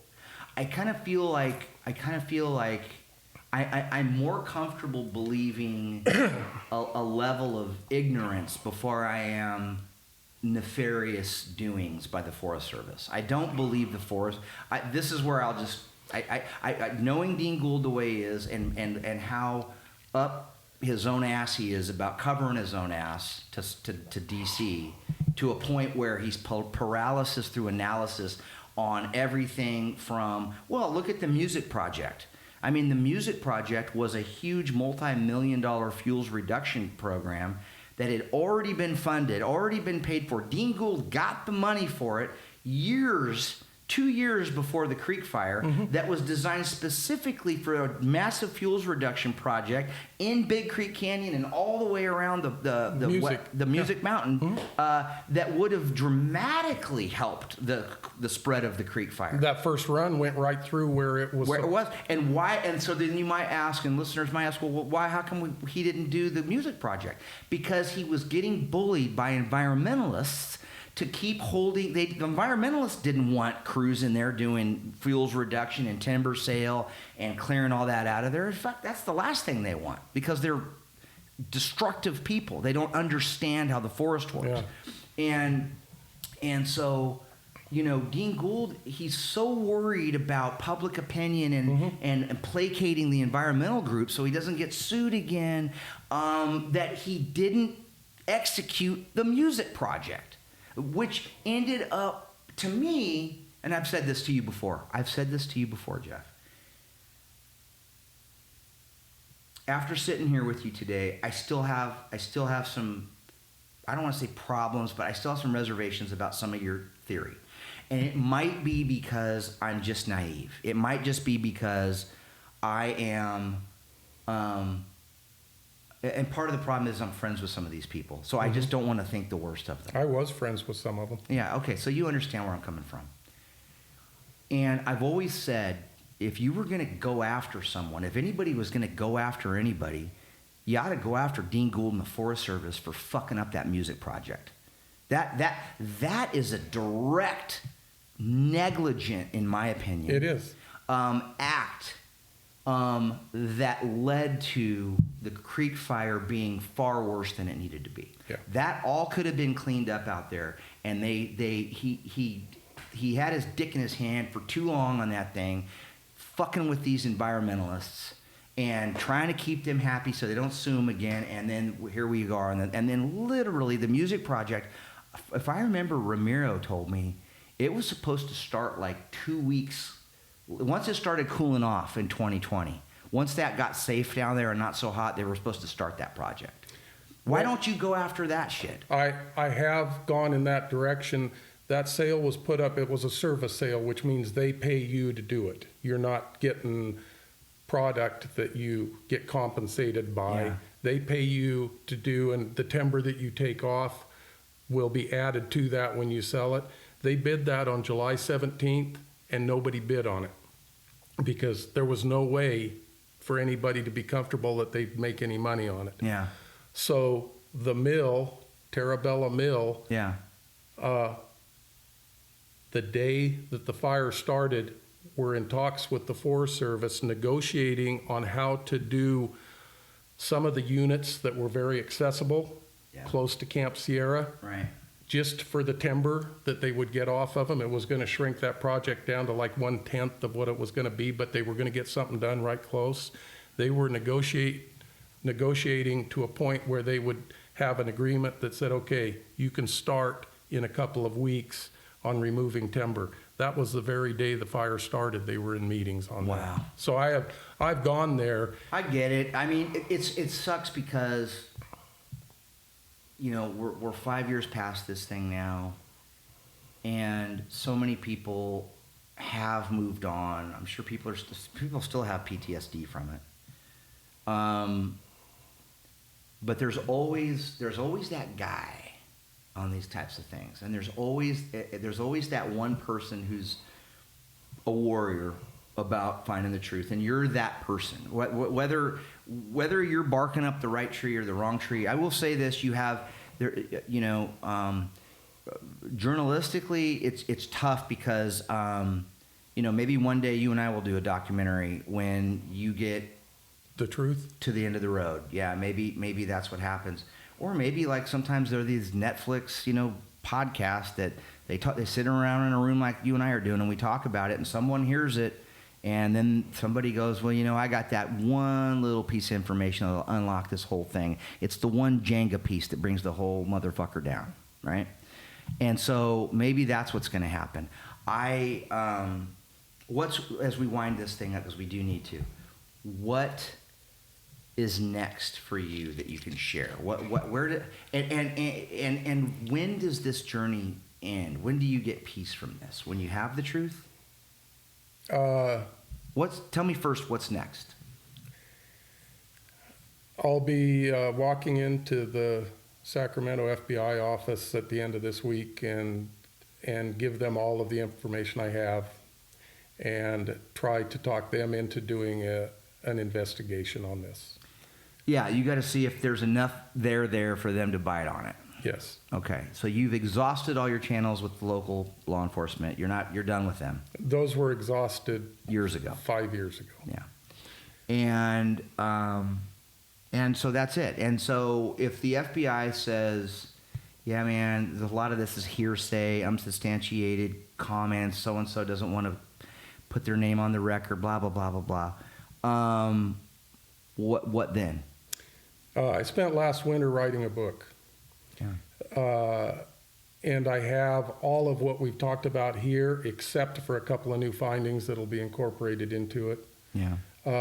All that is ready to go, but I wanted to have it as a historical narrative. So now I'm working on the next several days after the fire, when each little community burnt and where it came from and that. So it's a complete historical record. What has come about over this last year and what changed my attitude from being half pissed, although I enjoy doing this, like I've told people, I said, I'm keeping some people awake at night just because I'm still after this. Yeah. But I said, it would kill me, although I'd be long gone anyway, if my great-grandkids could still see this devastation up the hill and believe that it was caused by lightning. I said, I want to put an alternative into the historical record of what is more close to the truth. because it would bother me to, if this is as big a cover-up as I think it is, to realize that they got away with it. That's pretty profound stuff, man. I respect that. I think that's pretty cool, and I think the book idea I think is wonderful. I think there's therapy in that process for you too. Has been. Yeah, I think there's definitely that. How that fire actually started is insignificant to you, really, isn't it? It doesn't matter. Fires start at pot grows all the time. Yeah, it doesn't really matter how the fire started. What matters from your perspective is, why did we wait for that 1 hour? Exactly. Why did we wait for that 1 hour? And nobody has come up with an excuse for that. And that's what got me on the trail of, they could not go down there because there was a pot grow and it had to be cleared. And then why not just tell everybody that? You're not telling me that, tells me you're in on it, is kind of your theory. Exactly, yep. Okay. I think we've done a good job of capturing Jeff Young's conspiracy. Well, yeah, I mean, you know what? It sometimes these complex stories need the vehicle of like, shit, this is going to end up being a 2-hour podcast, you know, and I'm kind of glad we didn't do it video wise, because nobody wants to look at you or me for that long. But this might be the type of thing you can listen to in the car when you're driving to the coast. But it gave us the opportunity to kind of really unpack this bag that you know you've been putting stuff in for 5 years now. 2,000 hours, I figure, without travel time. Yeah. And you're doing all of this, you know, living in another state. And that's made it easier to some degree initially, because I would have been overwhelmed like everyone else was by the fire and the loss and friends and family and all that. And I was an observer, just receiving stuff digitally. Mm-hmm. And like you were disassociated from it in a way that physically that made it easier for you to probably just kind of do the investigative part. It was, and there were 4 different friends of mine that I contacted and told them that their house had burnt. I had gotten that information in Montana, and they didn't even know it. Yeah. And that just snowballed into everybody giving me everything. And then when I started asking, and that's one thing I'd like to do, any information, my email, jbuckhunter, JAYBUCKHUNTER @gmail.com. Yeah. My phone number, 559-301-5523. And if you want to be anonymous, Box 44, Lima, Montana, 59379. I always try to leave room for my positions to evolve, right? And I think people out there listening to this, there's going to be some folks that are like Team Jeff Young, and they're going to be like even more in belief of your theory, right? I, for the record, am not 100% there yet. I think there are some questions that need to be followed up on about certain aspects of what you brought up in a very good way, in a timeline way, about those first 4 hours on the creek fire, that we should follow up and we should ask questions. And if you're out there listening and you have information that'll support Jeff, he left his information on here. We'll probably put it up on the Facebook page, on the Talk of the Hill page. For now, let's put a bow on this for now. I think this is going to be to be continued, and I wish you luck in your journey, man. Thank you for coming in.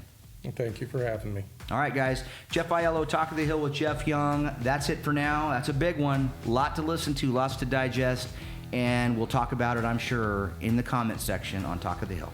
For now, Jeff Aiello signing off.